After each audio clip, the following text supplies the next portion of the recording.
Now back to Africa. Hallelujah, hallelujah. All praises, glory, and honor to the Most High, the owner, creator, and possessor of all things. Long live his anointed, beloved Son, the heart and minds of the faithful elect. Long live the King. Long live the King of Kings, honor and humility. MELCHIZEDEK Ministries.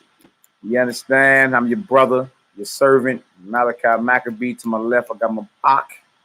Yakanan Eliezer. Yakanan Eliezer. See you representing today, brother.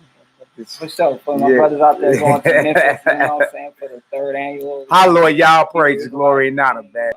Liberated. The title is Liberated. The Liberated Sons of Yhwh'S Spirit, Part 2. How everybody doing today, man? All praises to the Most High. Thank the Most High for allowing us to gather once again. We're going to share this on social media. You know what I'm saying? You say what? Yeah, bro. I've both been up at 8. You know, yeah, how everything go. You know what I'm saying? Man's goings of the Most High. But yeah. I mean, I know y'all was thinking about, you was asking about the class. I was talking about doing that honors project. But what about Friday night too, though? You know what I'm saying? I got Friday night and Saturday afternoon. Yeah, because I got. And I'm gonna show y'all. I want to show y'all how to set. I mean, everything already set up. I'm gonna leave this. You know, everything already set up. I just gotta know the password. It's all good. Tomorrow. Yeah, tomorrow. Yeah. So we can get together. I'm probably gonna come down. I'm gonna need you to come grab me. Come out here early tomorrow. Probably like around noon. All right. Yeah. About noon. Then we can come out. I can be down here. Yeah, I got a couple people I need to call too. They say they need some counseling or whatever. No, Israel going through it. You know how it is. You know what I'm saying? Shoot down, babies. There's all type of man going here in St. Louis too. Like 5 people got killed. Not 3. I think it was. One woman got shot in the face right there off Rookie. Yeah, it's going down, man. Yeah, a lot of women. Yeah, it's going on. Everybody doing up in the chat. You did. Shout everybody out before we get our prayer in. Gonna pray on in. You did. Let me see who all up in here. All right, Solomon McFadden. Shalom, my brother. Aisha Frazier, my sister from the north. Shalom, my sister. Y'all saw Eliezer. What it do, he bro? All praises to the Most High. Who else on her? Amuna Batya, my sister. Most High be with us all. Bless you exceedingly. My sister with the long name. Beef Yahudah Yashael. All praises to the Most High. This has got a long name. Hey, that's right. You royalty. RJ Yaakov. Shalom family. 4th tribe, Kanye, Yahudah, the heathen slayer, my sister. No games. Y'all think Maccabee rough. Wait till you get a load of my sister. Yeah, she's serious. She's a force to be reckoned with. Tuvaya, my Ak out of Texas. Shalom, Ak, you got the axe. You and Poppy, you got the axe. Y'all know what time it is. Iris Stevens, my sister. All praises. Obadiah Ban Yahudah, my brother. Blessings to you, Ak. Judah Mack. What it do, he bro? Judah Mack in the building. Is that Judah Mack from KC? Nah. All right, yeah, you going off. That's Judah Black from KC. My sister Diana, she another heathen slayer. Amana Tezenbu, Chop Shop, Ursh, the Oracle, all good. Poppy! My sister, what's the word? Some of y'all are already household names around here. Right. Y'all straight famous. All right, who else we got on here? Renee Johnson, Shalom family, Jerry Manuel, Howard Brown, my Jamaican brethren, my brother. It's going down up in this deal, man. Dang, Marcus Yisrael, my aunt, what it do, he bro? Blessings. Yakeem Mack, the DC sniper, my brother. All right, Serafina. Dang, y'all in the building today. What's the day? Today, what, Wednesday? You know, Wednesday night prayer meeting. They ain't got Wednesday Bible study. Wednesday prayer meeting at church. They used to that. There's a prayer meeting now? Yeah, they used to that. Okay. Church. Yeah, good to see y'all up in here to feast on our daily bread. Mina J, my sister from Philly. I got my whole mama side of the family from out there. I need to get out there and see you, my sister. All right. That's what it do. All right, y'all. Matter of fact, I'm gonna share this on social media real quick, and then we're gonna pray on in. You feel me? And let's get it done, man. Let's feast on this word. You dig? For us to start walking in the spirit and staying there. You know what I'm saying? A lot of our people it's crazy, man. Talk a lot about the spirit, and you know, when it come down to the fruits of it and what we supposed to be doing, it's a temporary thing. Rather be in the spirit of one day, so we claim. Next second, they're gonna hell with you. You mattress back woman. You dang. Breach of spirit. Failed the test. Go back to the drawing board.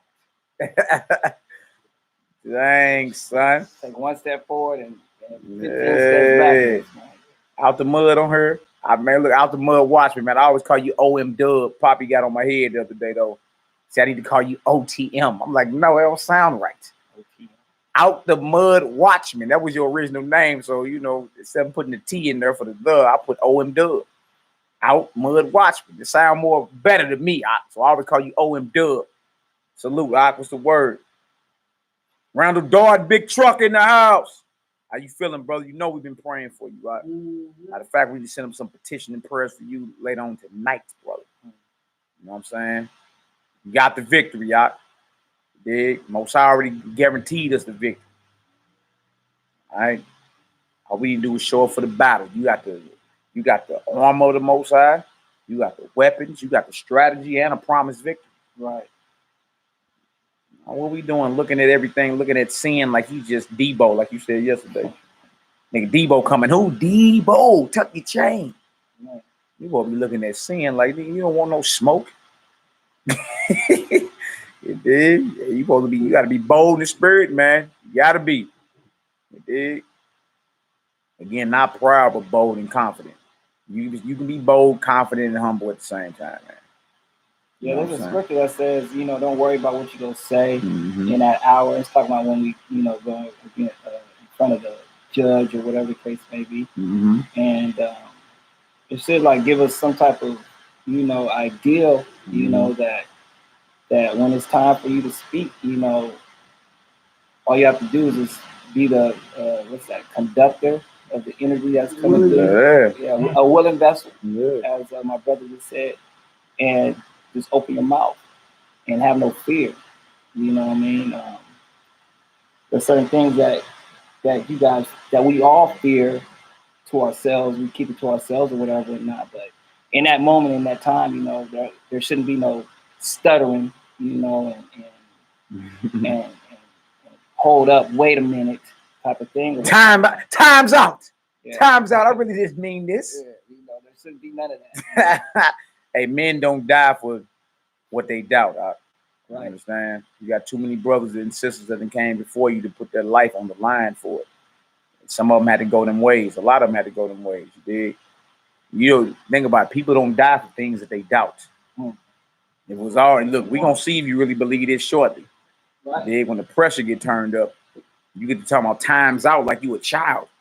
In elementary school, no, ain't no times out. This warfare is flaming hot. Yeah, but the beautiful thing about it is you promise the victory. That's what promise, man. Feel me? So when we gonna stand up and claim it? All right, we're gonna get in some of these scriptures today, man. Let it be known what it is. And again, we ain't here to make you comfortable. We're here to challenge you, to make you think, push you to be righteous. That's what this whole thing is about, man. It ain't about nothing else. My sister Tony Grady in the house, on my sister. All praise to the Most High. All praise. I say, y'all changed my life with that Strangers and Gentiles series. All praise. Yeah, a lot of brothers been hitting up about that, man. All right.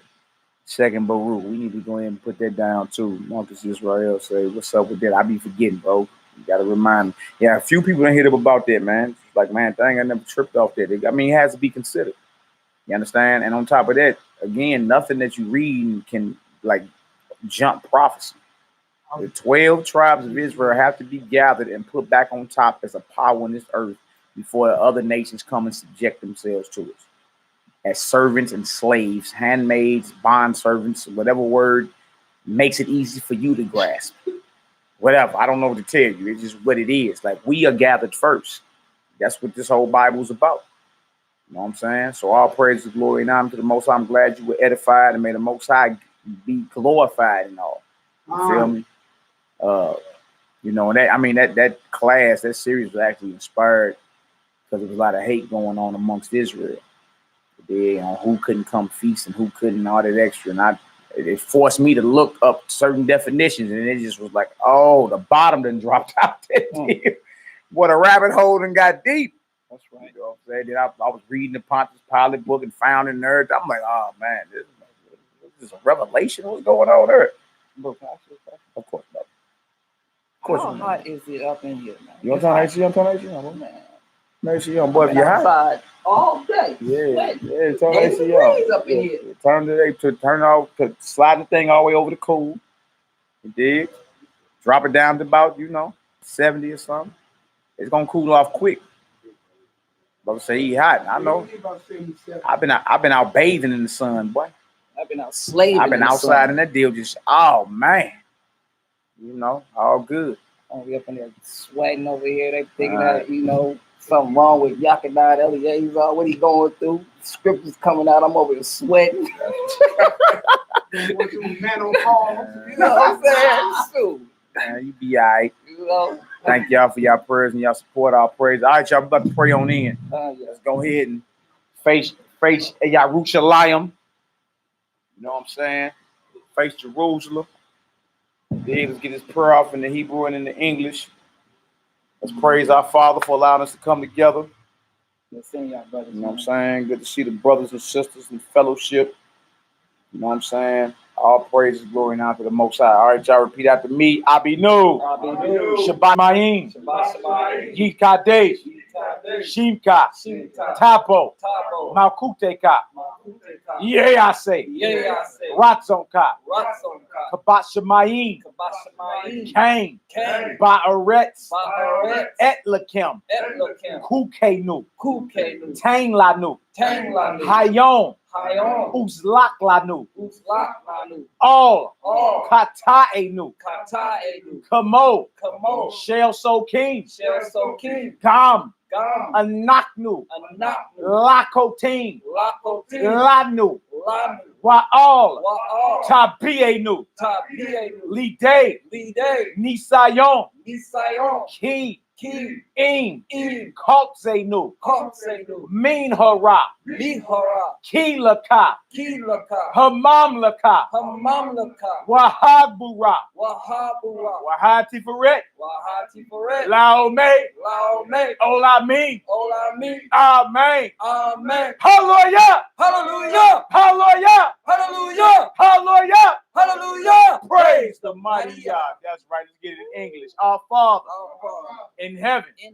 Holy is your name. May your kingdom come. And your will be done. On earth. As it is in heaven. Give us this day. Our daily bread. And forgive us. Our sins. As we also have forgiven those who sinned against us. And lead us not into temptation.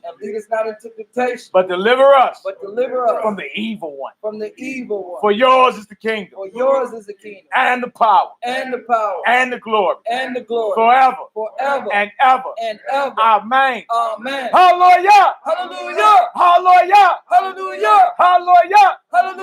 Praise the mighty Yah. Yahoo. Long live the King. Get it done. Forever live the King, baby. All praises, all glory, all honor to the Most High, owner, creator, possessor of all things. Good to see the brothers and sisters again. Back on this live. We right back at it. You feel me? Do you brothers ever sleep? No, we don't sleep. No such thing. You sleep when you're dead. Judah Maccabee. What's going on, Hebrew? The martial artist, Hebrew. You know what I'm saying? We in the building. Okay, that's right. We should rule over our oppressors. Fact. Prophecy, man. All right, I got you, Rock, on Facebook. I'll tag you on. All right, so it is what it is. YHWH North Star. All right. That's right, my sister Tony Great. I love screaming the prayer as well. Get the spirit flowing. Right. The big principalities in the heavens get toppled. You know what I'm saying? That hey, we got to learn, y'all. Ty Tully, I'm gonna get at you too, Hebrew. I seen the message. It'll be tomorrow though, y'all willing. It'll be tomorrow. I'm gonna get at you, my brother. And it was somebody else that got at Poppy too. It's kind of caught up today, but I'll be down at the HQ early tomorrow, so I'll be getting right at you, Hebrew. All good. Ty Tully from Cali, yeah. Sean Thomas, Obed, brother, Sean, Shalom, Ak. Yeah, man. And that's what I'm saying. We need to get more spiritual and learn to bind these spirits that's over these heathens, it's over these other nations. You understand? Learn how to cast out devils that be on our people. You feel me? Like we can talk and get the poked out mouth all day, but ain't nobody casting out spirits, casting out demons. That's what the Messiah was doing. That's what his disciples was doing after. You did? When we gonna get into that? Right. We can just bang somebody. Brother, you ain't supposed to be doing this, brother. Well, he must be some type of stronghold of a principality on him. Cast it out. Well, that ended the conversation quick one day. Brother was trying to say certain brothers shouldn't be doing this. I'm like, all right, so when you gonna cast that demon out? Pray over him. Go lay hands on him. We got tight-lipped.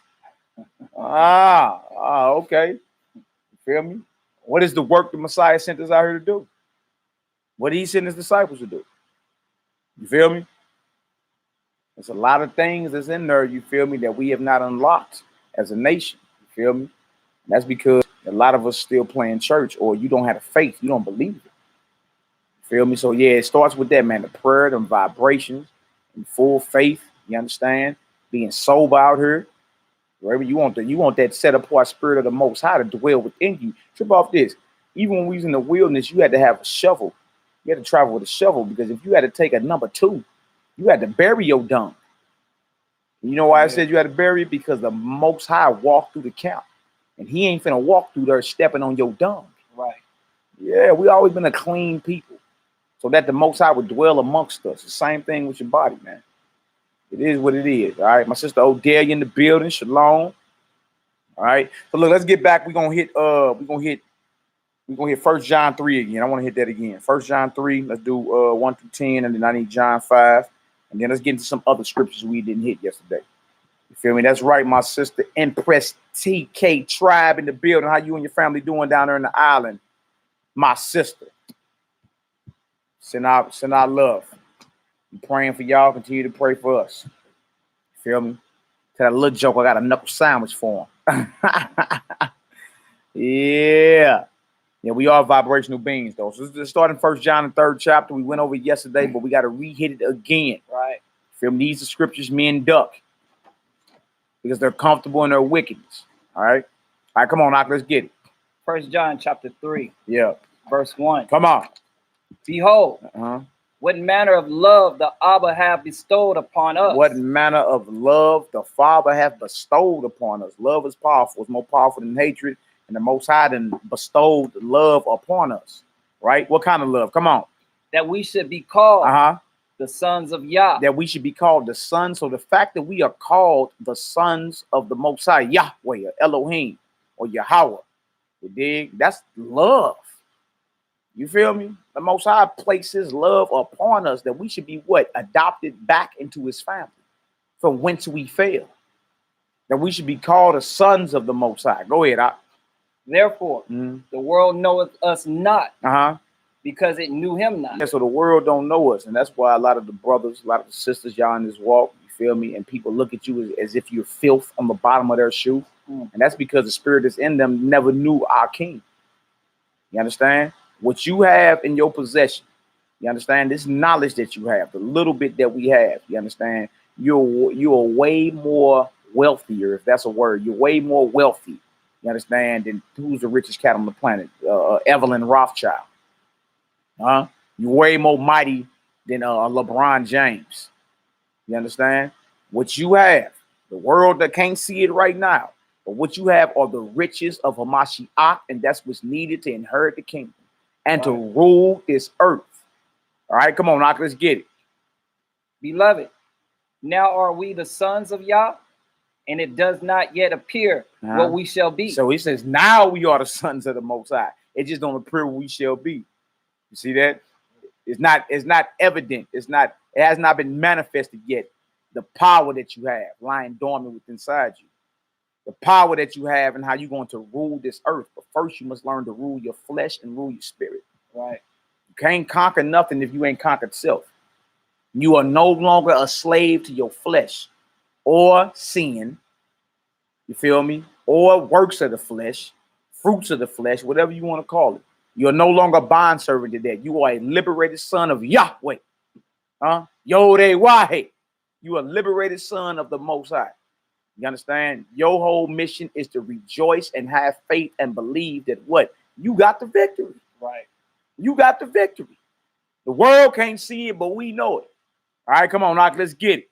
But we know that when he shall appear, we shall be like him. Ooh, and we're going to be like him, immortal, powerful, incorruptible, glorious. Ruling with a rod of iron. We shall be like him. All right, go ahead, Doc. But we shall see him as he is. We shall see him, Hamashiach, the Messiah, as he is. That's powerful, man. You mean to tell me that you're going to actually rule this? And you're going to be, what, immortal, powerful, glorious? A lot of people can't fathom that because they're still carnal. Right. All right? They make up all the comic book stories about us. Right? You are the salt of the earth.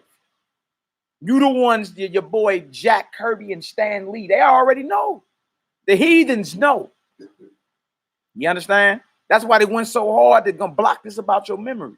Look up Henry Berry in the 1800s, right after Nat Turner had his rebellion. Henry Berry say, look, we must do everything possible to wipe out the, and I'm paraphrasing, the royalty that's inherent in them. We must do it by any means necessary, blind them, and wipe it out by any means necessary, because the brain or the mind has a peculiar way of correcting itself if it can touch any substance of its original history. Flat out. That's Henry Berry, and he was a United States senator. Right after Nat Turner got on his revolution, his rebellion, found out we was Israelites and got the boy. You did got a sign from the Most High in the heavens. Like, oh, we about to go to war. Like, what you mean? You dig? That shook heathens to the core. You dig? And they hurried up and said, you know what? We must by any means block out the light that's naturally inherent in them, their royalty. Because if the mind can touch any original piece of its history, it's over. It's over. There is no coincidence that you are here at this time right now, understanding who you are. This is not a coincidence. Right. All right. Nehemiah, you got something? Willie Lynch? Yeah. Yeah. Yeah. Like you said, man, the mind can correct itself, because you know the mind can heal itself. Yeah. And the body can heal itself. That's right. So I'm saying, the only thing I do is remove the infestation, which is the Gentile culture. Yeah. And then you'll find yourself. Yeah, kind of. You of. got to know who you are. You got to check who you thought you were. Right. Get to that cup out. Yeah. So to be filled back up. Yeah, Henry Berry, y'all, that's United States Senator. Is after Nat Turner Revolution was in 1831. So this was right after that. So look up Henry Berry, United States Senator, Nat Turner Revolt. And you something should pop up, and you're gonna see his speech that he gave. All right. They know, the world know who you are. You are the sons and daughters of the living power. But it does not yet appear what we shall be. But we know, because we have faith, that when we see him, we shall be as he is. That's what frightened the powers that be. And that's what frightened even a lot of our own people, man. All right. You are a liberated or a free man. You feel me? Son of Yhwh'S, the Most High, owner, creator, and possessor of all things. You feel me? So yeah, if we know we got all this coming and we're gonna be incorruptible and glorious and immortal, we really need to check ourselves when we are tempted and we fall weak to sin. Check yourself, man. Right. You understand? Rebuke it. Just do exactly what the Messiah did in Matthew the 4th chapter and Luke the 4th chapter, and go immediately into prayer. You understand? Immediately into prayer. And the scriptures say, resist the devil, and he what? Will flee from you. Not casually walk away. Mumbling on the no, it says he gonna run. Yeah, come on, Doc, let's get it.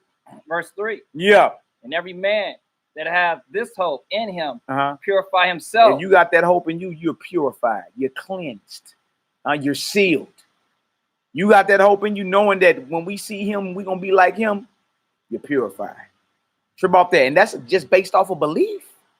That's how powerful your belief and faith is, right? Your belief and faith can cleanse you, purify you, all right? You're a liberated son, all right, of Yhwh'S. Come on now. Even as he is pure. Uh-huh. Whosoever committed sin, come on, transgresseth also the law. Right. For sin is the transgression of the law. But you still stuck in the letter. We understand there are sins in the letter. You feel me? It's all in there, what you can and can't do. You dig? But what about when the Most High holler at you and tell you to do something and you ignore him? That's still a sin. Because when the Most High talks to you, he gives you commands. He's not giving you suggestions. They're commands. You understand? Call that person. Pray for that person. Do that. All these are commands. Or law. It's coming out of his mouth. Man should not live by bread alone, but by what? Every word that proceedeth out of the mouth of the Most High. That didn't include when he whispered to you and tell you do this and it's righteous. Do it. Do it. Imagine if all of us was moving like that, man. We would be powerful out there. Right? We'll be in the exact place at the exact time the Most High need us, so a miracle can happen. Right. Yeah. All right. So when it says transgress the law and that sin, that ain't just talking about what's written in the Bible. Right? Abraham would have sinned if the Most High told him to get up and leave and he didn't leave. That ain't written nowhere. It's written somewhere now. But where was that written when Abraham received the call? It wasn't written. What was that written when Noah received the call? It wasn't written.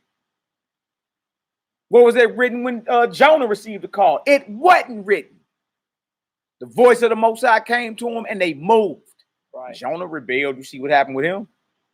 You dig? And eventually had to do what? Get on over there to Nineveh and tell them what I told you to say. Yeah. You understand? Hearken to the voice of Yhwh'S. Come on, let's get it. Yeah, you can't swipe left, you know what I'm saying, your mind's eye when the Most High is talking. You know what I mean? You can do that to whomever, you know what I'm saying, on the face of this planet. But you just can't swipe left and be like, okay, I'm going to call you back later. No, yield your members to work righteousness, man.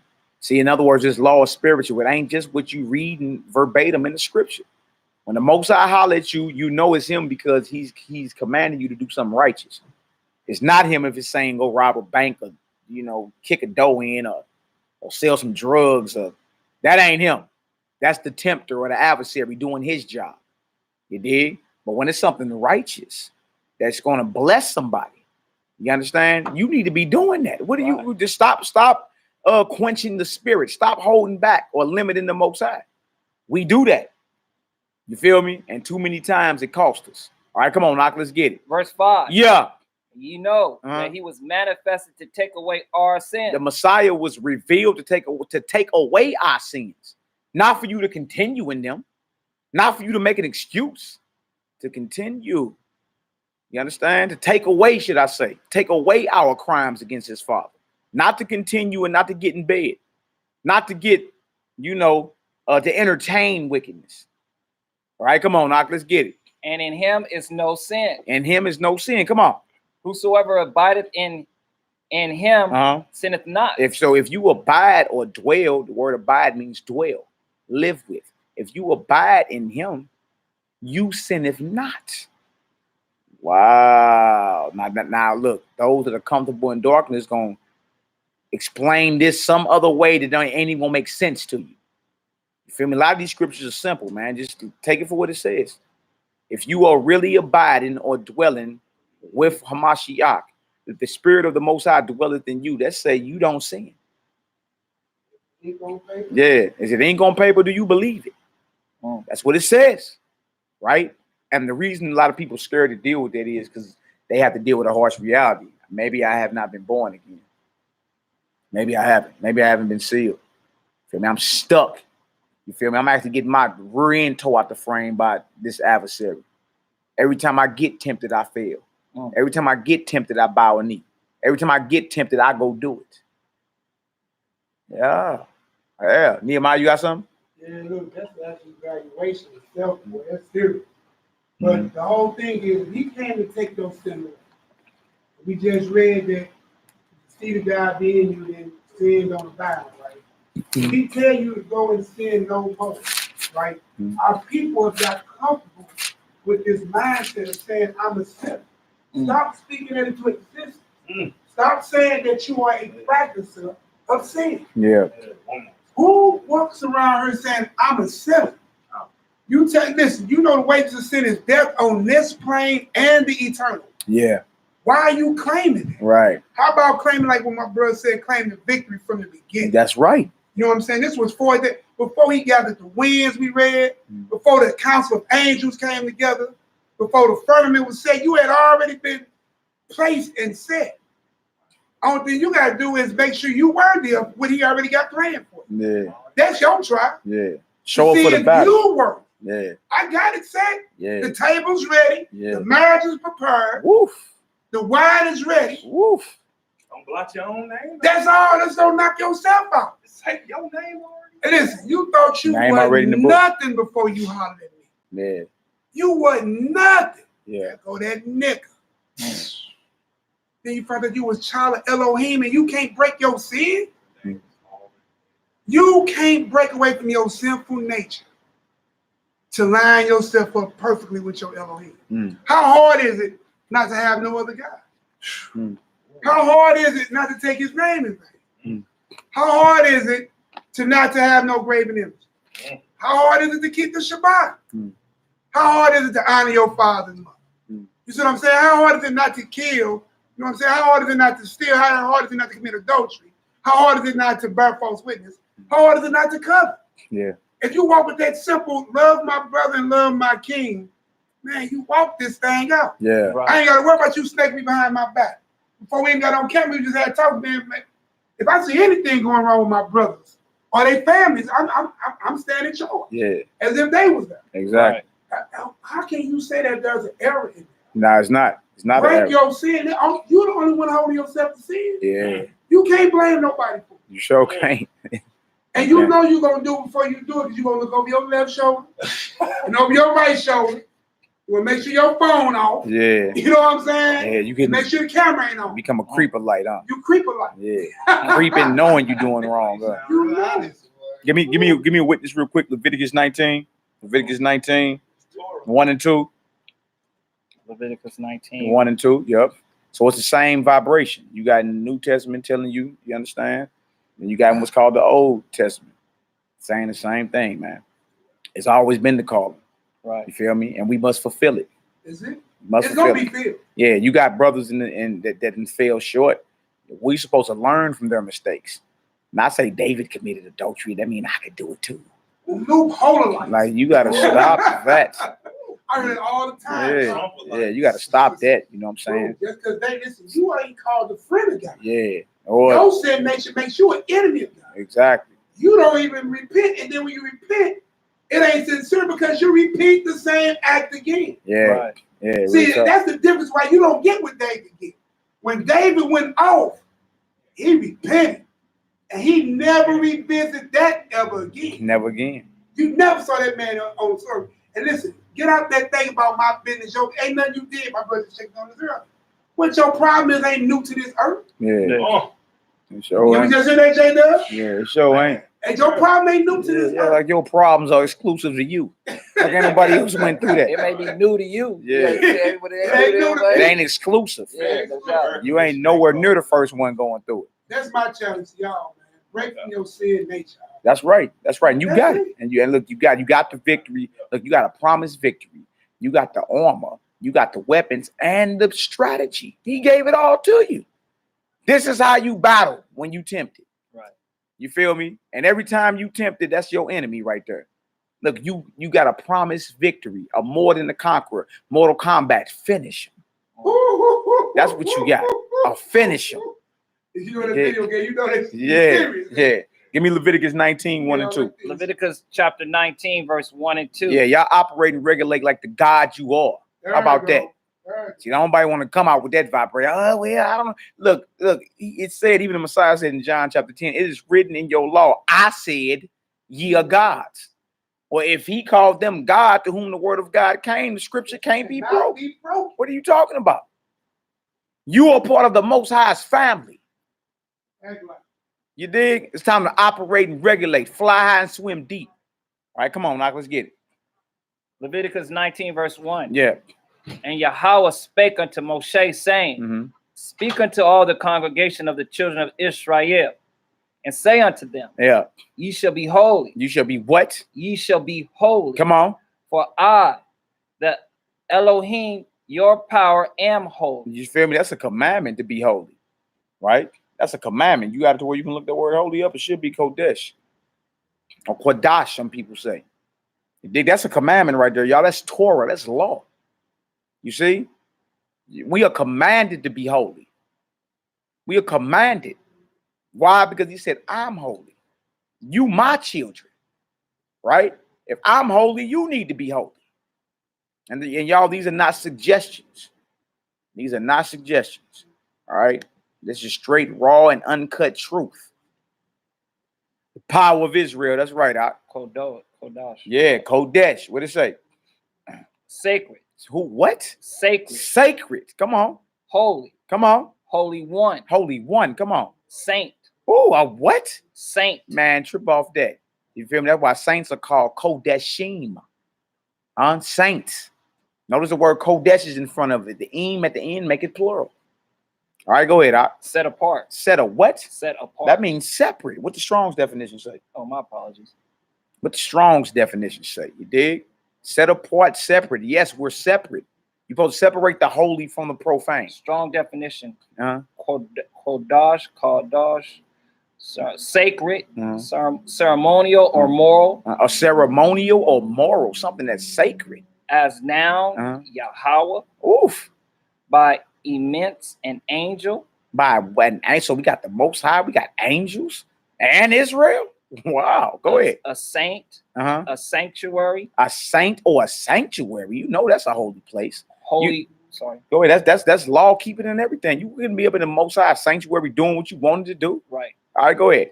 Holy one, saint. Wow. Okay, so let's give me Leviticus 11:44. Just get a witness to it. Let's get back to 1 John 3. Same vibration. Same vibration. We supposed to become the Israel of Yhwh'S. Right? Some say Yahweh or Yahweh.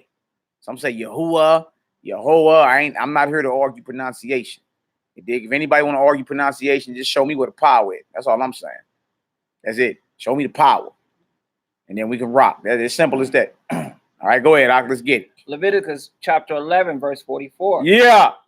For I am your master, your Elohim. Come on. You shall therefore sanctify yourselves. You shall therefore what? Sanctify yourselves. You shall therefore sanctify yourselves. Sanctify, cleanse yourself. Come on. And ye shall be holy. And ye shall be what? Holy. Holy. Come on. For I am holy. For the Most High is holy. All right, come on. Neither shall ye defile yourselves with any manner of creeping thing that creepeth upon the earth. Flat out. So even down to what we eat and what we take in, and how we even deal with the other creations of the Most High. Everything is set up in order dealing with him. We are commanded to be holy because why? Our Father is holy. And your Father in heaven loves you. You dig? You are a divine son or daughter. So all you're supposed to do is what? Rejoice and believe. Right. That's what this is about. There's no reason to fear sin. There's no reason. There's no reason to say, oh, well, ain't no reason for that. He ain't gave you the spirit of fear, but of what? Power. You see? Having a form of godliness, but what? Denying the power thereof. From such what? Turn away or avoid. You see? A lot of people playing with this thing, man. All right? Stop being afraid to hold yourself to a high standard. The Most High he holding you to it. All right? And we supposed to be challenging each other when it come down to this. Let's get back to 1 John, the 3rd chapter. No doubt. We're supposed to be challenging each other, man. If you around us, we're going to challenge you. Right. We're going to challenge you. We're not here to make you comfortable and your wickedness and what you're dealing with. We'll pray for you over the phone. No problem for that. If we're around you, we'll lay hands on you. You know what I'm saying? Pour some oil. You did, but we're going to challenge you to be righteous. You understand? Challenge it. Israel got to challenge each other. Man, how are we ever going to become great? Like playing church. All right, let's get back to it. 1 John, the 3rd chapter. Verse 6. 1 John chapter 3, verse 6. What does it say, Op? Well, I'm going to go back to 5. Come on.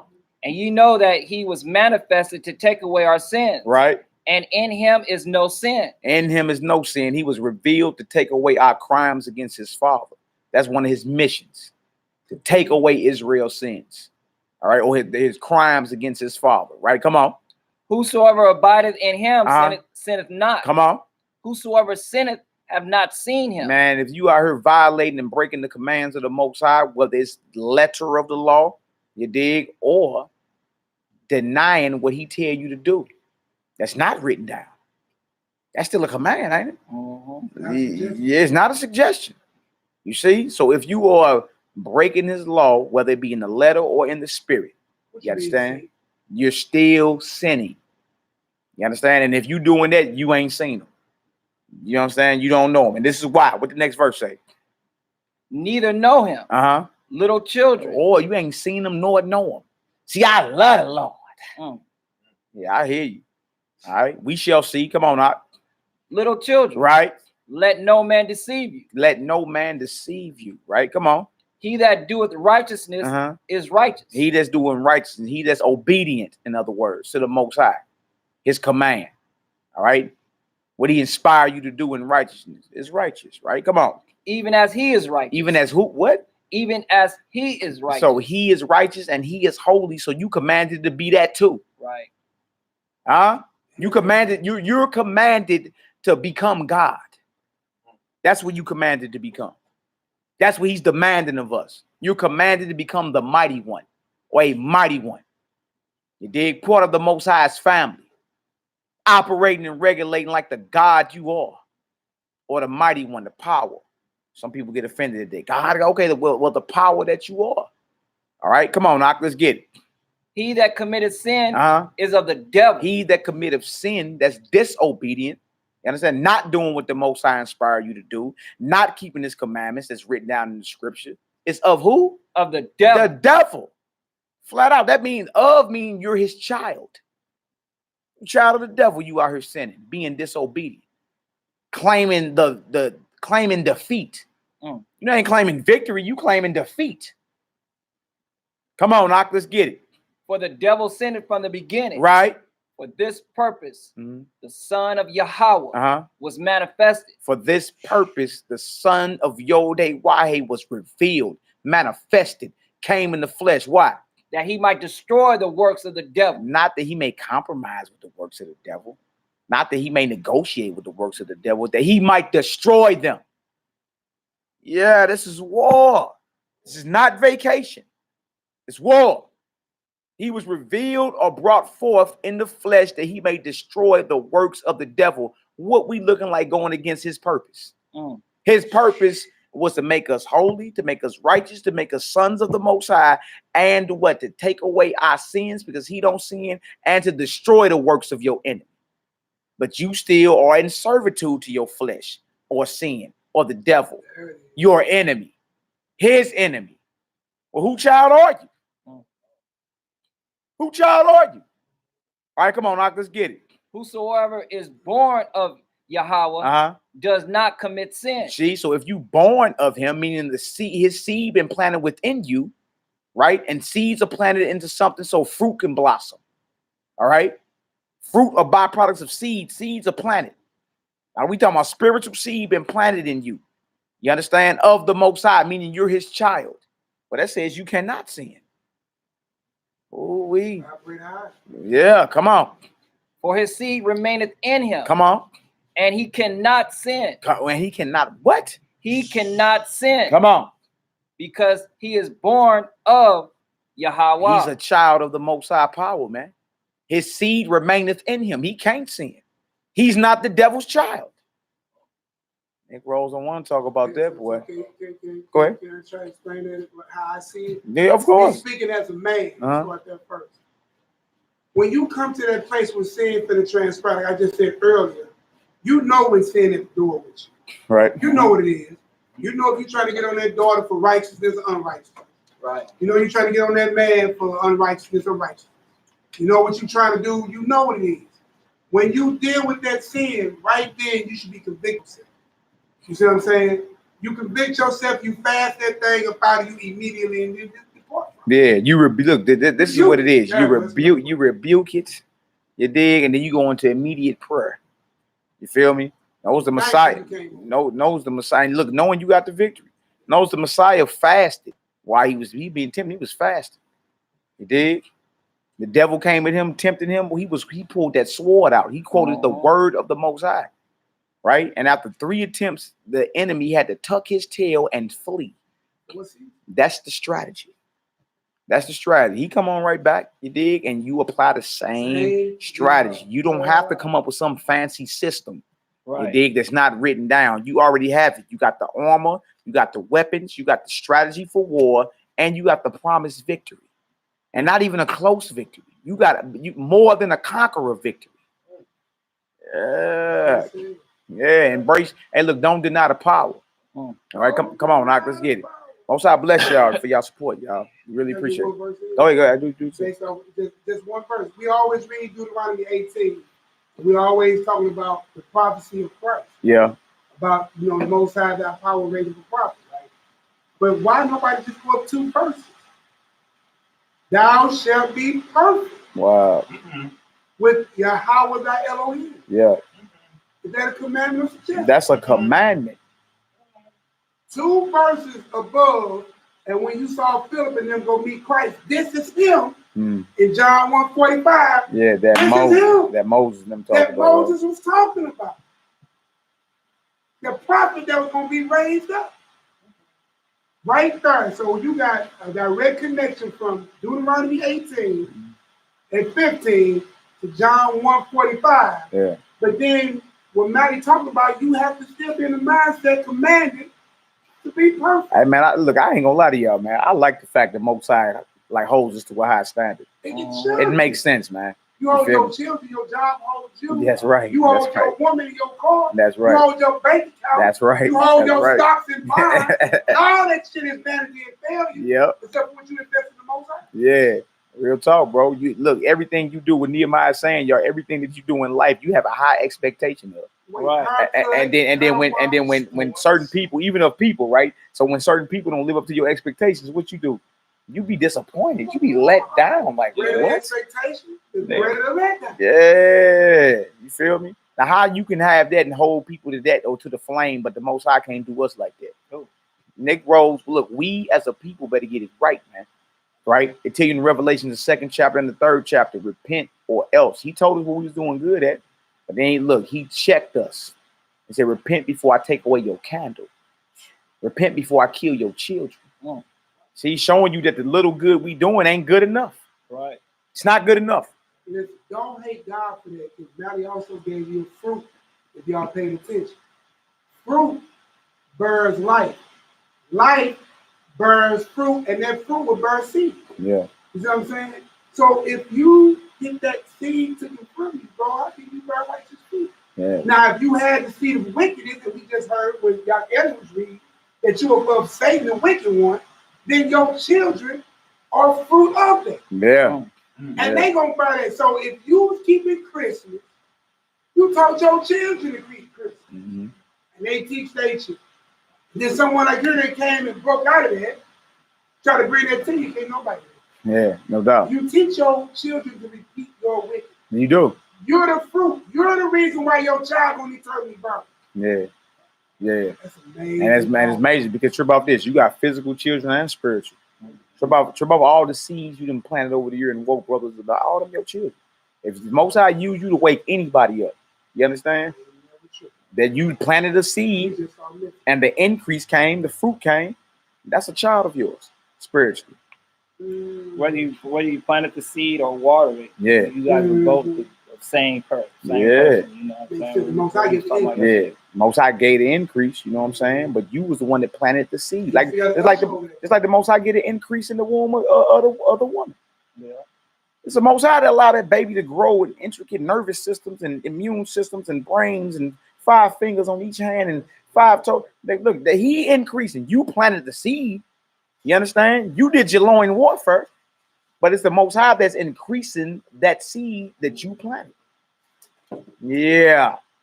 Yeah. So you got physical children out here and spiritual. That's why he told when we was reading yesterday, be careful on how you build on this foundation. Be careful. You understand? Because everybody you out here waking up, all these seeds you scattering, guess what? In a way, you're a spiritual father to them. In a way, you actually responsible. And they are looking at you to gauge what kind of behavior, what kind of talk, what they should be doing out here, how they should carry themselves. Right. That's why. Didn't you do? Look, that's why being a stumbling block can cause you to get the lake of fire. That's why. All right, come on, Knock. Let's get it. 1 John chapter 3, verse 9 again. Yeah. Whosoever is born of Yah, does not commit sin. Come on. For a seed remaineth in him. Yes, come on. And he cannot sin. Cannot sin. Come on. Because he is born of Yahweh. Meaning he's a child of Yhw'H'S. Can't sin. The seed remaineth in him. All right, come on now. In this, the children of Yahweh are manifest. And the children of the devil. Wow. Whosoever does not righteousness is not of Yah. Whosoever does not righteousness is not of Yah. Neither he that loveth not his brother. That's the whole, neither he that loveth not his brother. So now after that, it go into the love. You dig? You running around here hating your brethren. You dig? Messiah say those that do the will of my Father is my family. The will of his Father is to keep the commands and follow the teachings of his Son. The teachings of his Son. What came out of his mouth? Wow. Really? I mean, no, that's not the will. You dig? Even those that don't have it. That's the part where Christ went and separate them from. And those people that didn't have it. Yeah. So he could do what? Yeah. Talk to them about the good news of him, yeah. Christ himself, sing with the worst of the worst. Yeah. So break them out. To level, he leave them out there. Yeah, so they can level up. You understand? So they can be, and if you was born of the Spirit, he break mysteries off to you. If you was carnal or a babe, he'll give you milk in the form of a parable. But the whole thing was what? He's still speaking to you about what? The kingdom. So that came to you too. Yeah. Your rebellion, blah, blah, blah. Yeah, no doubt. All right, let's drop there because we went over there yesterday. Let's go back to John 5 real quick. John 5, give me 6 through 14, or 5 through 14. We started 5 yesterday. These two scriptures we hit yesterday, I just wanted to go back over there and set the tone, man. You have the victory. And you have the weapons, you have the armor, and you have the strategy. Don't try to add nothing else to it. Right. You feel me? Do what you see happen in the scripture. Follow the example of the Messiah when he was tempted, and you will be victorious. As long as you apply that in full faith, you'll be victorious. Nothing or no one will be able to stand against you. You dig? Now we're becoming more spiritual. Now we can bind these spirits, you understand, that's over these nations that's getting at us. Casting down principalities in the heavens. Because before anything manifests in the flesh, it starts in the heavens, the spiritual realm. Now we learning how to operate like our brothers, the angels. What are you talking about? Dang. This is what they fear. Because once you start uniting, now you start talking about spiritual things.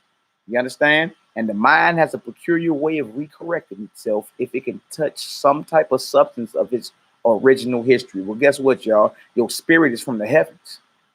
The body is from the earth, but your spirit is from the heavens. Your origin is really the heavens. Yeah, real thing this. All right, come on, Knock, let's get it. John 5, verse 5. Come on. And a certain man was there, which had an infirmity 38 years. When Yahweh saw him lie, and knew that he had been now a long time in that case, he said unto him, wilt thou be made whole? That's the first thing you need to be doing. You follow what he did. You know what I'm saying? You want to unlock the power to heal somebody, do what he did. Walk right up in all confidence, bold, looking right in his face. Will you be made whole? Right? You can't battle demons all timid and I'm unsure. And Messiah was sure of himself. He knew where he was coming from and where he was going. And he taught his disciples the same type of power, same type of knowledge. Look dude right in his face. Will you be made whole? That's how you got to be, bold in spirit, man. All right, come on, Knock, let's get it. The impotent man answered him, Sir, I have no man when the water's troubled to put me into the pool. Yeah. But while I am coming, another steppeth down before me. Yahweh said unto him, Rise, take up thy bed and walk. See, commanded him. I said, do you feel like getting up? I ain't sure if I really can. Look him right in his face. Will you be made whole? He give his excuse or whatever, or why he can't be made whole. But he asked him right out the gate, do you have a desire to be made whole? Huh? Arise, take up your bed and walk. That's how you got to be bold in spirit, man. You feel me? Other than that, you'll never see miracles. Because you really don't believe in what you're doing. You really don't believe in the power that's lying dormant within you.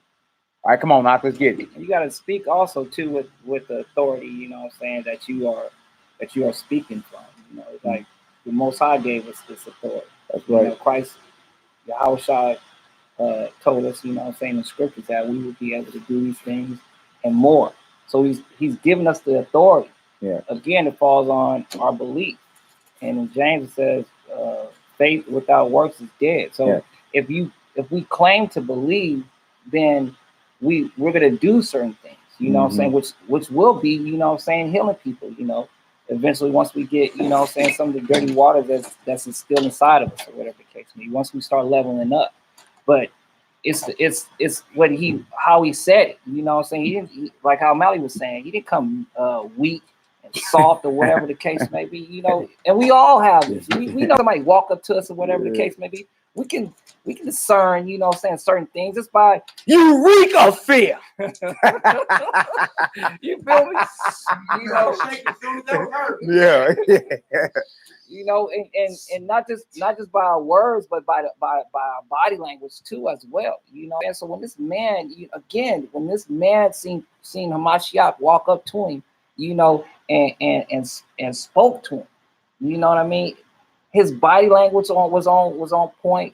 How he spoke was on point, and just like how it was when Moses came down from the mountain speaking to Yahweh, and he was glowing.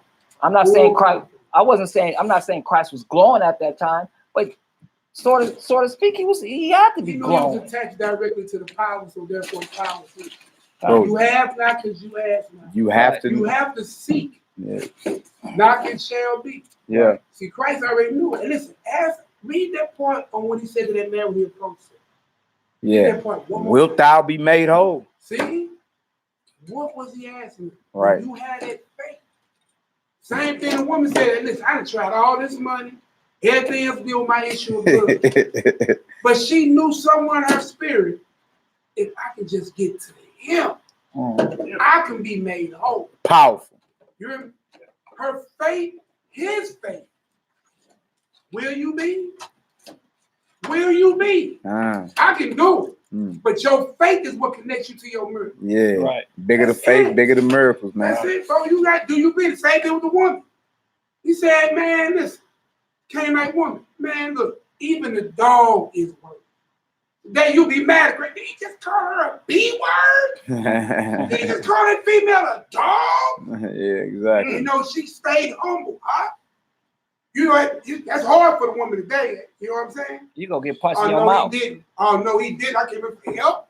He called me a dog. She humble still to say even the dog is worthy of the crumbs. Man, y'all look at this for will. Wilt thou be made whole? Wilt. Play this right here. This is G2309 in that John 5 and what is it? Right? 6. John 5 and 6. Wilt, right? I'm gonna turn this up for y'all. 2309. Cello. Okay. Strong's G 2309. Cello. Fellow. THELO G2309. It says apparently strengthened from the alternate form, and it says outline of biblical usage.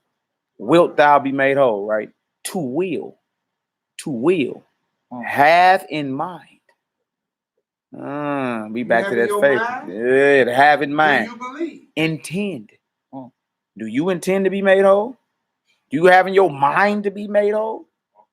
To be resolved or determined. Are you determined to be made whole? Wow.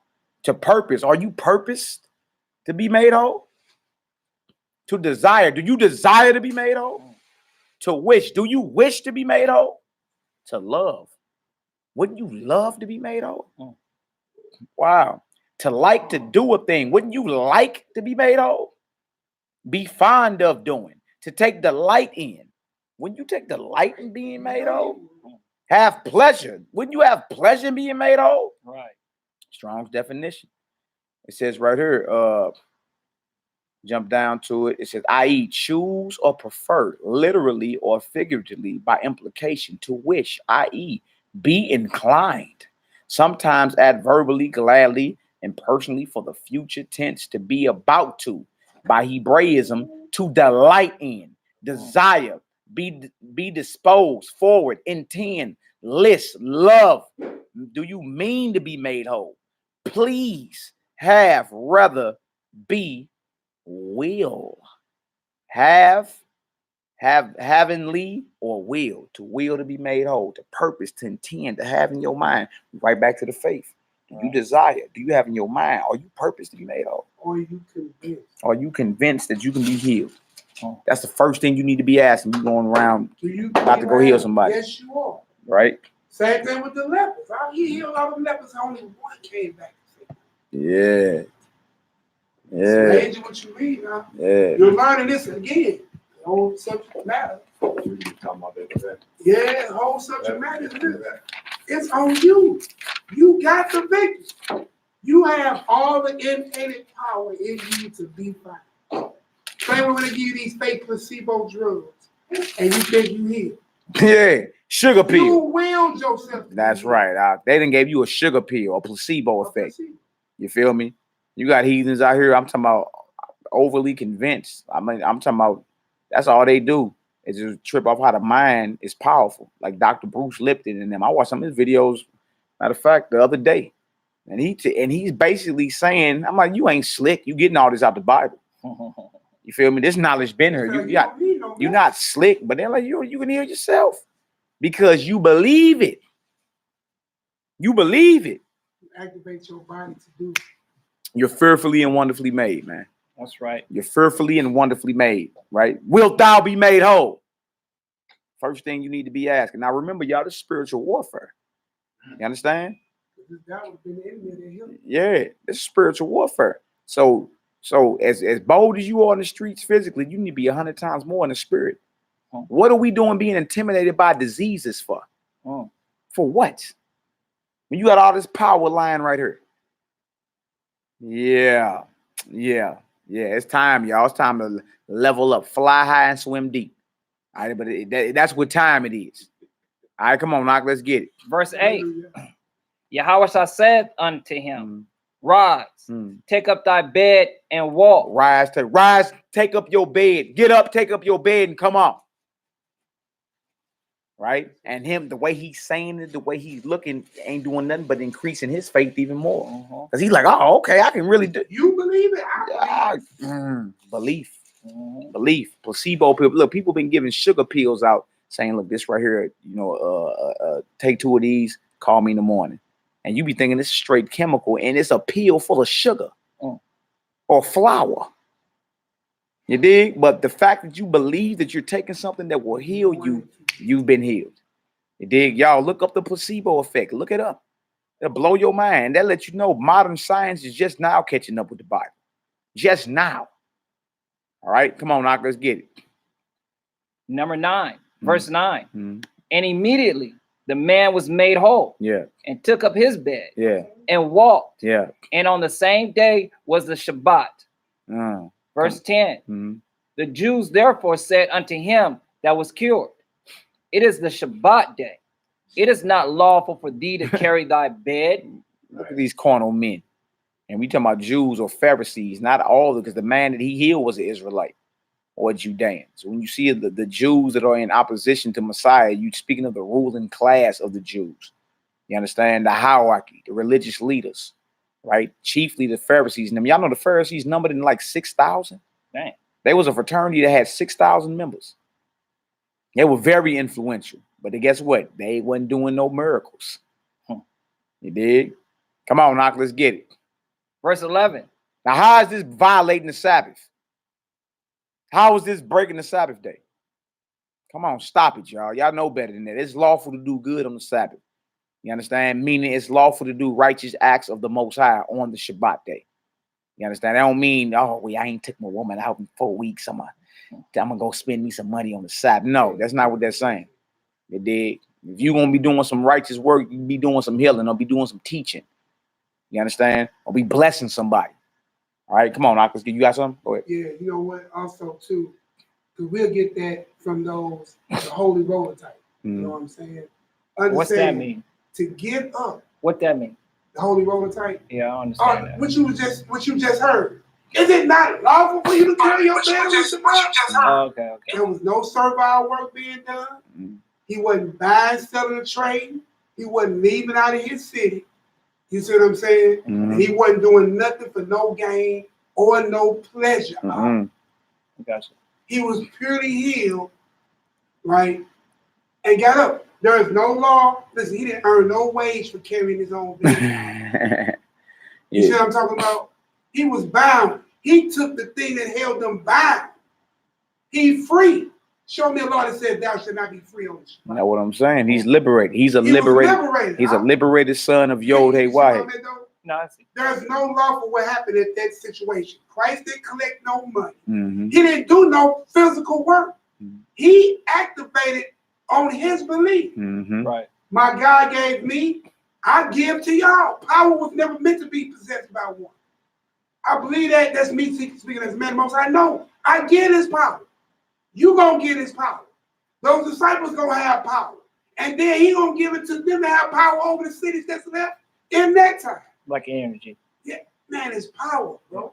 And he gave that power to him freely. Right. Freely you get so freely you there was no violation. If violation. If anything, they were saying that he violated their tradition. That's their little man-made tradition.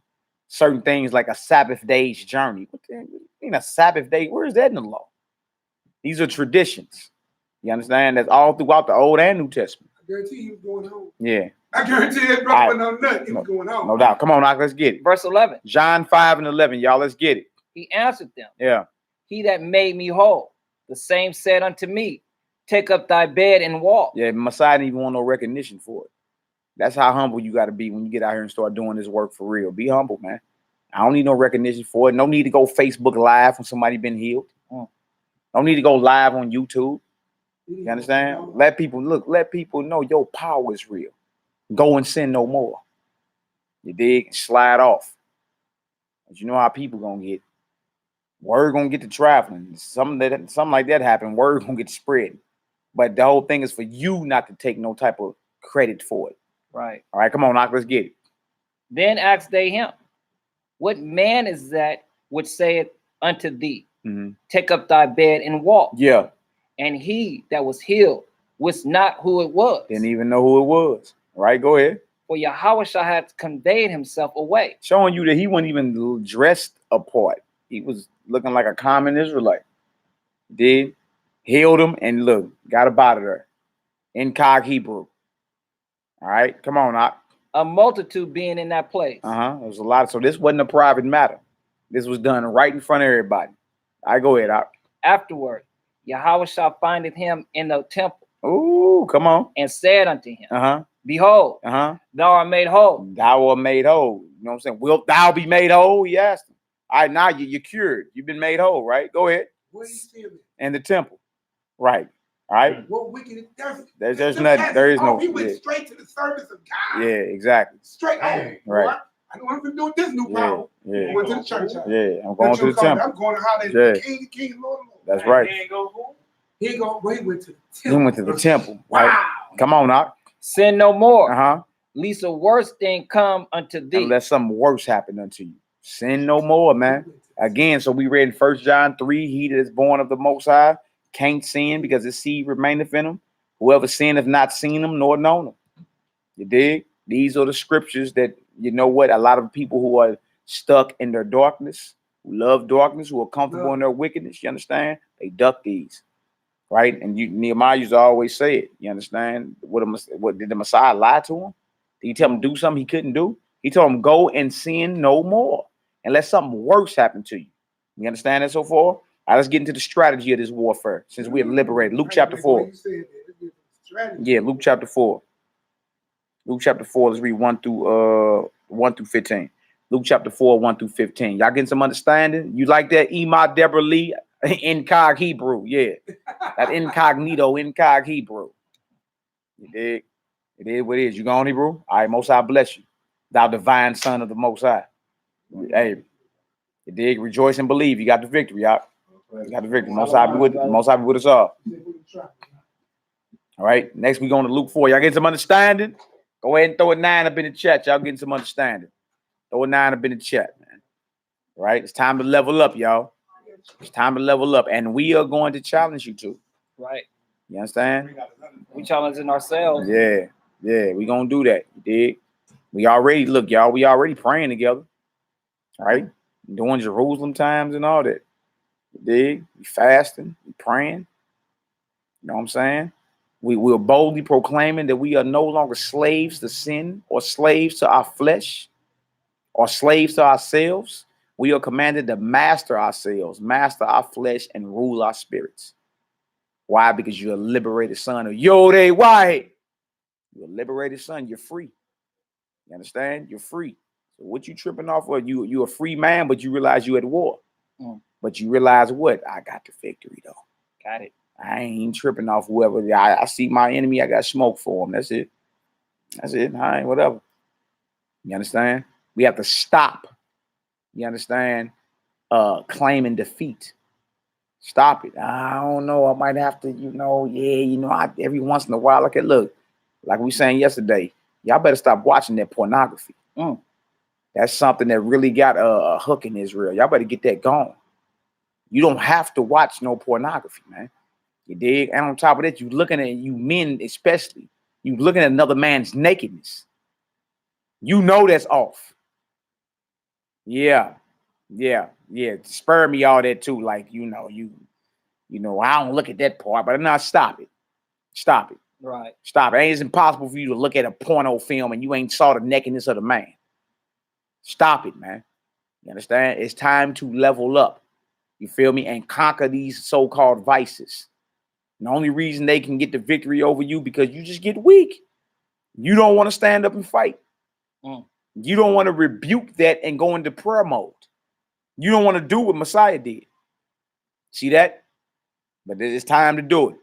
All right. So let's get it, man. Luke chapter 4, verse 1. No, I said a worldwide fast. I mean, we can and whenever y'all want to. That'll be powerful. No, we ain't did one yet, other than like the Day of Atonement. Yeah. Pamela J. People still do that. Yeah, there's plenty of people in Israel watching pornos. Yeah, you feel me? That's a vice, man. It actually destroys your mind. It destroys your mind. You feel me? Real talk. And in doing that, you feel me? You're not training yourself to resist any type of temptation because let a woman walk past you that look just like one of those porn stores. Huh? You know how the nigga get on his good foot. You know what I'm saying? Make himself go in that store over there. Now, make sure that old mom about to go in the store. She look just like so-and-so. Huh? Yeah, all right. All right, let's get it out. Luke chapter 4, verse 1. Luke 4 and 1. This is the strategy for your warfare. All right? We know that he that is born of the Most High can't sin. Right? But that don't mean you're not going to be tempted. Yes, you're going to be tempted. You understand? But we're going to go over the weapons today, the armor, and the strategy. And the victory that you've been promised. So at this point, after this lesson, what excuse do you have? None. There is no excuse. There is no excuse. You fall because you want to fall. All right, come on, Knock, let's get it. And Yahushua, being full of the Holy Ghost, returned from Jordan and was led by the Spirit into the wilderness. Yeah. Being 40 days tempted of the devil. And in those days he did eat nothing. Right. And when they were ended, he afterward hungered. So he fasted, man, 40 days. Moses, Elijah, these great men in the scriptures, there's something significant about that 40. That 40 is spiritual, the 40 is powerful. That's a whole nother topic, getting the numbers and all that. All right, come on, Knock, let's get it. And the devil said unto him, if thou be the bond of Yahweh, if you be the son of Yhwh'S, this is what the devil, he's being tempted. He's fasting, but he's being tempted by the chief adversary. You see? All right, so when you being tempted, apply this strategy right here. All right, we already got it laid out for us. There's no reason for you to try to come up with your own formula, try to come up with your own program. Follow the blueprint. Okay, come on now. Command the stone that it be made bread. Command the stone that it be made bread. This is what the tempter is saying to him. You dig? You hungry, right? Now, if he had did that, he'd have been taking orders from who? The devil. The devil. That's why he couldn't do that. You dig? All right, come on, Ak. And Yahweh answered him, saying, it is written. It is what? It is written. Why is he quoting what's written? Because when we get into the weapons that you have, the word of the Most High is a double-edged sword. So the adversary attack, he come tempting you. You're supposed to quote, you're supposed to pull out the spiritual sword. You understand?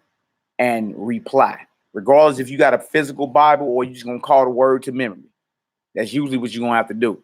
Call it to memory. Now get behind me. It's written. All right. It is written. Go ahead. That man shall not live by bread alone. Man should not live by what? Bread alone. Come on. But by every word of Yahweh. Uh-huh.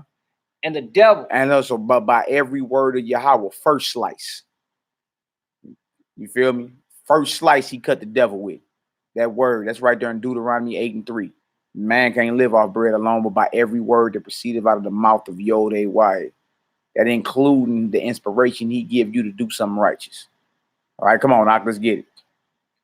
And the devil, taking him up into a high mountain, showed unto him all the kingdoms of the world in a moment of time.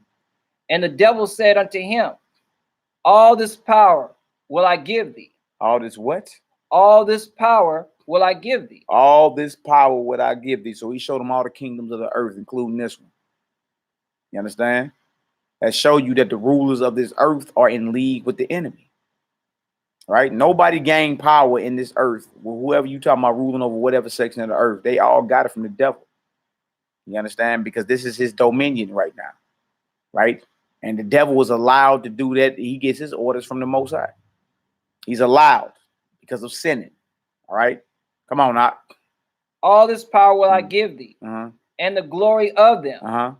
For that is delivered unto me. Come on. And to whomsoever I give it. Right. Who to the word will again. Whosoever I desire, whoever I purpose, I give it. It's been delivered unto me. Right. So first he tempted them with hunger. Then he tempted them with what? Power. All right. Come on. If thou therefore will worship me. If you will worship me, bow to me, worship me. Come on. All shall be thine. Come on. And Yahweh answered and said unto him, get thee behind me, Satan. See, today people will take that deal. Kanye West and them tell you, I sold my soul to the devil. It was a crappy deal. But it came with a few toys like a Happy Meal. DMX told you back in the day, I sold my soul to the devil. Snoop Dogg told you, murder was the case that they gave me. You know what I'm saying? Everybody tell you about how they didn't took the deal. Right? But the Messiah say, get thee hence. He ordered this unclean spirit what? Behind him. You have the same power. When you tempted, order that spirit behind, order the tempter behind you. Get behind me. Get thee hence. Go over there. Right. You got that power. You see? Come on. For it is written, thou shalt worship the master, thy Elohim, and him only shall thou serve. So slice two. Devil just got slapped up and sliced twice. Right? He come tempting you. Israelites, all you got to do is what? Apply the same strategy. That's all you got to do. That's all you got to do. And you're guaranteed the victory. How about that? All right, come on, Knock. Let's get it. Verse 9. Yeah. And he brought him to Jerusalem and set him on a pinnacle of the temple. Come on. And said unto him, if thou be the bond of Yahweh, cast thyself down from hence. Not sure about that. Now he tempted him with what? Suicide, depression. So we got hunger, we got power, and we got suicide. Now here he come twisting scriptures. Go ahead. For it is written, he shall give his angels charge over thee to keep thee. And in their hands they shall bear thee up. That's where everybody get the devil knows scriptures too. Well, that means you need to know them even better. Here he come twisting scriptures though. Go ahead. Least at any time thou dash thy foot against a stone. Read that verse again. I'm gonna go back to 10. For it is written, he shall give his angels charge over thee to keep thee, and in their hands they shall bear thee up, lest at any time thou dash thy foot against a stone. Yeah, that's Psalms 91. He come trying to quote. Now he tried to quote some scripture too, because he just got cut twice. Right? So here he come, his last shot. He tried to quote him some scripture, right? Go ahead. And Yahweh answering said unto him, it is said. It is what? It is said. Come on. Thou shalt not tempt the Most High thy God. That's Deuteronomy 6 and 13. You see? We're not supposed to be tempting the Most High. You see? So he tempted him with hunger, power, and suicide, which comes from depression, another demon, another stronghold. So he quoted the scripture. He pulled the word out. This is the same strategy you use when you're being tempted. And let's see the outcome of this battle. Come on. And when the devil had ended all the temptation, he departed from him for a season. Only for a season, because your enemy don't sleep. You dig? So you're going to be tempted again, because this is war. You see? But as long as you apply the strategy and pick up your weapons, guess what? You got the victory. In full faith, you got the victory. All right? Read on down to 15, I believe it is. And Yahweh shall return in power of the Spirit into Galilee. And there went out a fame of him through all the regions round about. Notice after the baptism, the fasting, the temptation, the spiritual warfare, and he was victorious, now he got power. You see? See, now you have power. He returned in power. See? So there's the blueprint right there. It was baptism in the water. He got anointed from on high. Most High vouched for him from heaven. He was drove into the wilderness. He fasted 40 days. Baptism, anointing, fasting. Right?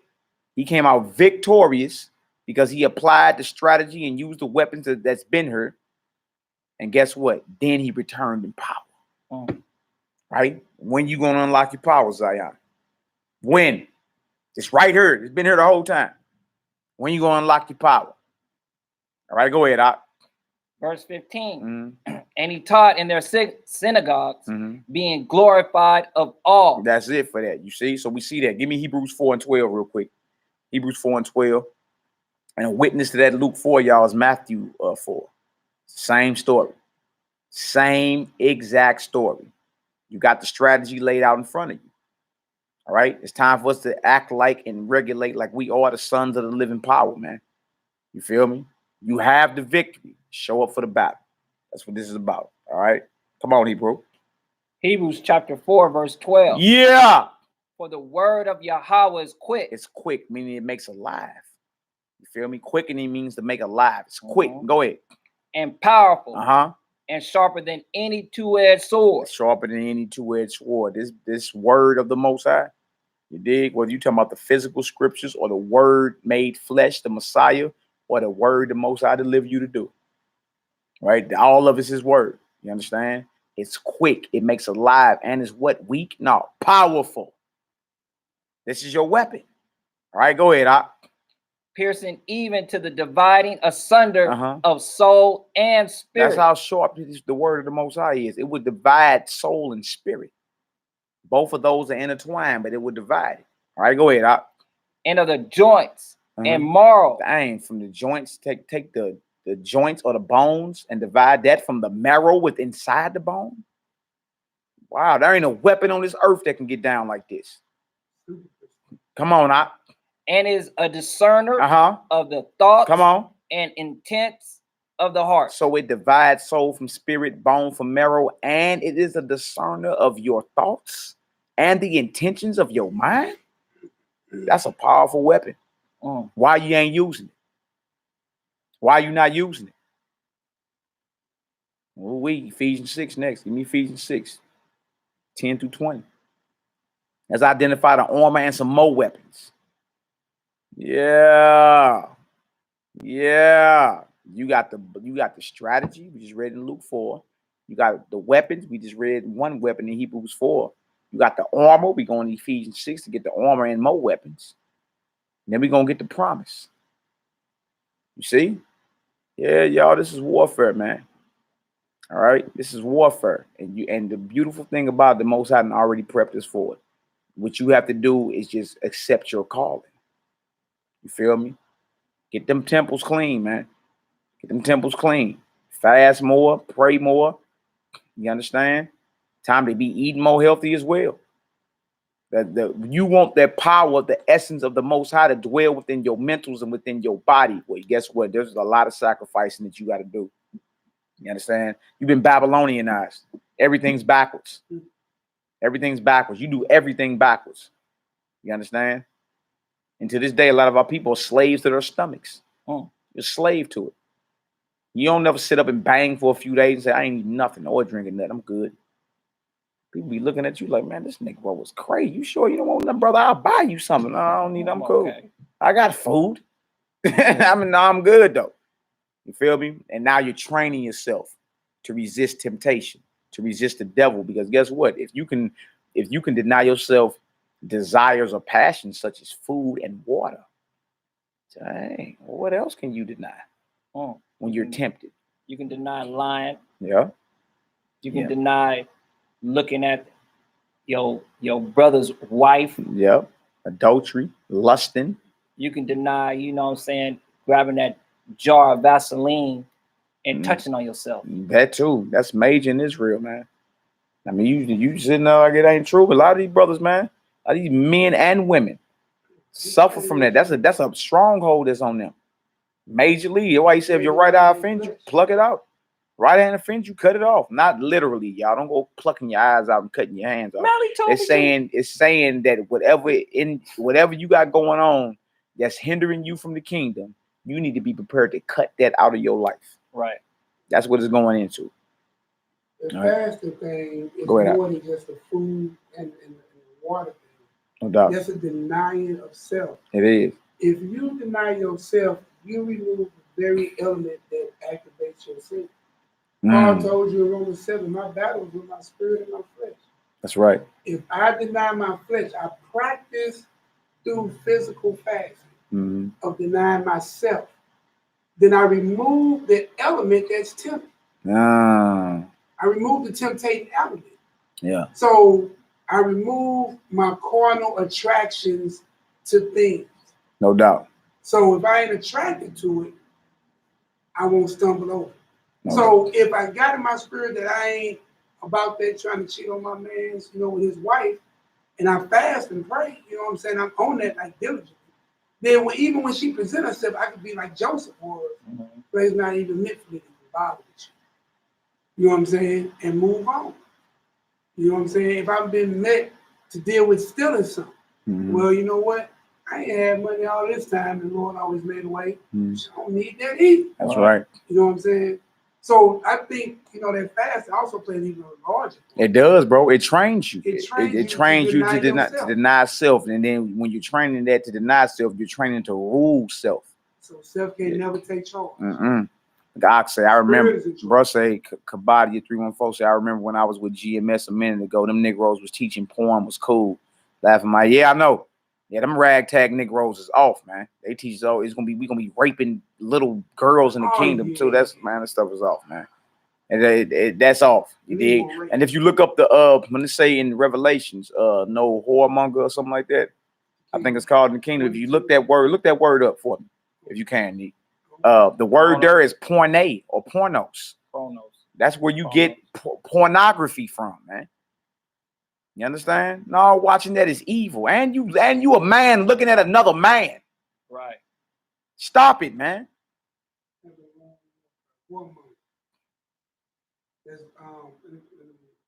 So that's in Revelations 15. And the word is whoremongers, which is G4205. G4205 is porno. And it's pornos. The word when they say no whoremonger, it's talking about pornography, man. Porno, that's where they get it from. You dig? It's unlawful sexual activity when you done talking, man. You dig? And when you watching that, you are not thinking about no marriage. You got your wife. No, you looking at that woman as a piece of meat. That's it. You understand? To get your rocks on. A wife or a Come on, man. Stop it. That's off. We are not supposed to be looking at that. Next you will be sexing your wife with that girl. Yeah, with that girl in your mind, and on top of that, you gonna be frequenting the strip club more often. You dig? You supposed to be staying away from all that. You understand? That's the old man. Come on, you going to the strip club to get some chicken. Why y'all keep killing? Why you going there for the menu? Sister Kambula, Testimony Tuesday, Shalom, Imam. No doubt, no doubt. All right, let's get this prayer in real quick, and then we're gonna read Ephesians 6. All right, let's get this prayer in real quick. We're gonna read Ephesians 6, man. I pray y'all get some understanding so far. We got a few more scriptures we're gonna go over. And a lot of these scriptures in what's called the New Testament is teaching us about ruling our spirits and ruling our flesh. Us walking in the spirit. Israel never fulfilled or became those nations of kings and priests. There was Israel by flesh, yeah, by spirit. There was Israel by flesh and not by spirit, man. We must fulfill that.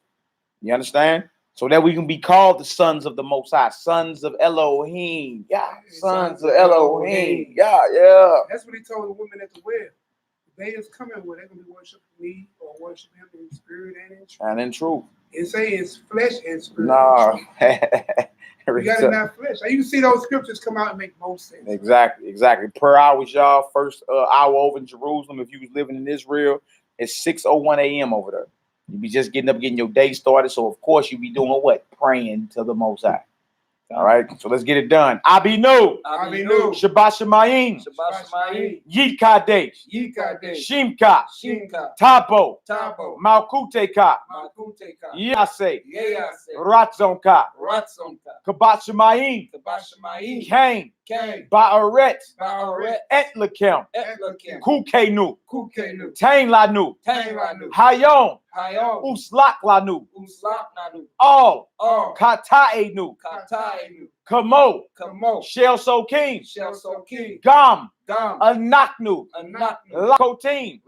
Lanu. Wa'al. Tabienu. Lide. Nisayon. Ki. In. Kotsenu. Min Hara. Ki Laka. Hamam Laka. Wahad Burak. Wahad Tiferet. Laome. Olamin. Amen. Hallelujah. Praise the mighty Yah. That's right. Let's get it in English. Our Father in heaven. Holy is your name. May your kingdom come. And your will be done. On earth. As it is in heaven. Give us this day our daily bread. And forgive us our sins. As we also have forgiven those who sinned against us. And lead us not into temptation.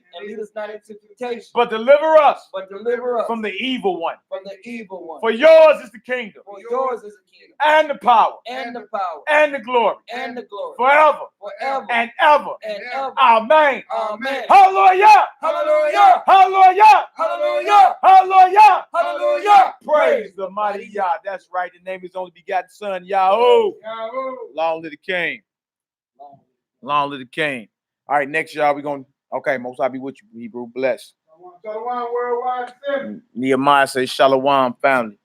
Shalom. All right, bro, be safe. I'm going to get with y'all tomorrow, too, though. I see you by the new mission before. Yeah, y'all willing. All right. Shalom, All right, all praise, our glory, our honor, Yahoo. That's right. All right, y'all. We about to go look at. We done looked at the strategy to defeating the adversary when we attempt it.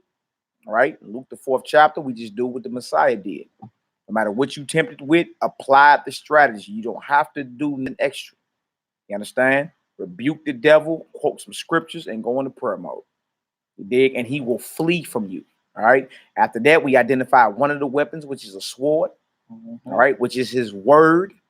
All right. Next, we about to get into some more weapons and the armor that you must put on. Because again, y'all, this is war. This is war, man. I mean, get it out your mind that this is a vacation. It's not. It's not. All right. So being that he tell you if you abide in him, you can't sin. It ain't like he left you out here defenseless. Right. He ain't saying it ain't a war. He ain't saying you're not going to be tempted. He's saying you have the victory. You're liberated. You're not in bondage to sin anymore. You're not in bondage to the devil. You're not in bondage to your lower self or the flesh. You're not. You are a liberated son of Yhwh'S. right? All you got to do is follow the flawless example of his son that we read about, and you have the victory. That's right. All right? Believe that, know it. You understand? Believe that, know that. And look, we here for y'all. We love y'all. We here to serve y'all. You understand? So we got to be on the phone and lift up prayers and do whatever. That's what just has to happen. You understand? But we here to build our people, not to talk bad about them because you slipped up. We're here to build you up and encourage you. You understand? And keep going. You understand? That's what we're here for. All right. Let's get Ephesians 6. Start around verse 10. Ephesians 6, verse 10. Yeah. And it's unfortunate, you know what I'm saying, that some of y'all are not in position, you know, that we are in. To whereas you can go a whole week, you know what I mean, without having to deal with a heathen, you know, out here, you know, because there's so many of us out here, you know. I don't have no friends that's outside the truth. Plain and simple, I don't. Yeah. I just don't deal with them. It just feels different, you know what I'm saying? So my family out here, you know what I mean, they help us, they help me, we help each other. No doubt. You know, we be around each other so much that we can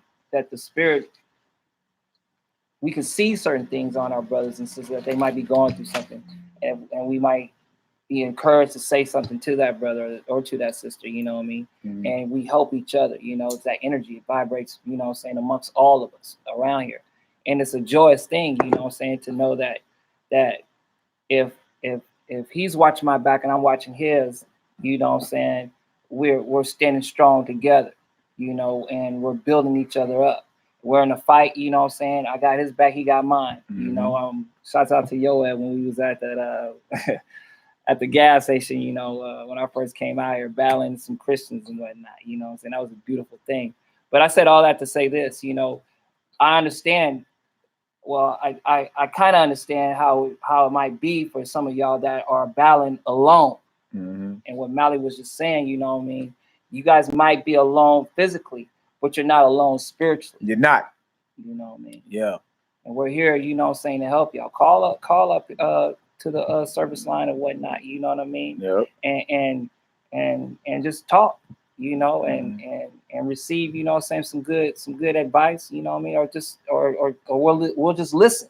That's right. You know what I mean? Y'all email Poppy. She the executive secretary. You know what I'm saying? She sent it right to me.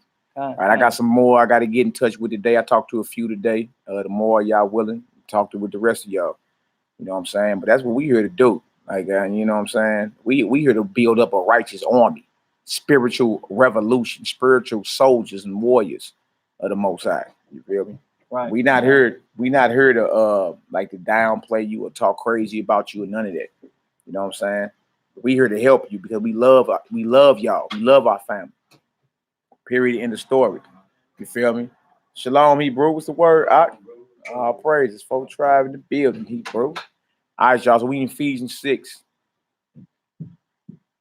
All right. It is what it is, y'all. We actually we do this. It's just what it is. And we here to help build up and repair the breaches and raise up the tabernacle of David that is fallen. That's what we're here to do. Not, oh, look at you, you messed up, and hold it over your head for 5 years and then bring it back out. That's evil, man. You understand? Well, you ain't what no counsel going on about it. We ain't talk about it.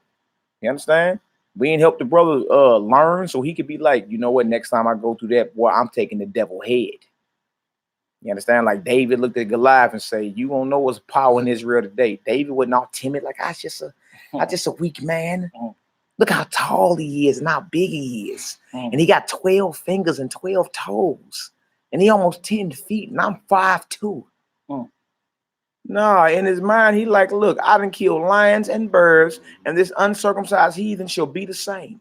Right. And when I'm done, I'm cutting your head off with your sword. You supposed to approach that battle with sin like David approached Goliath. Full faith.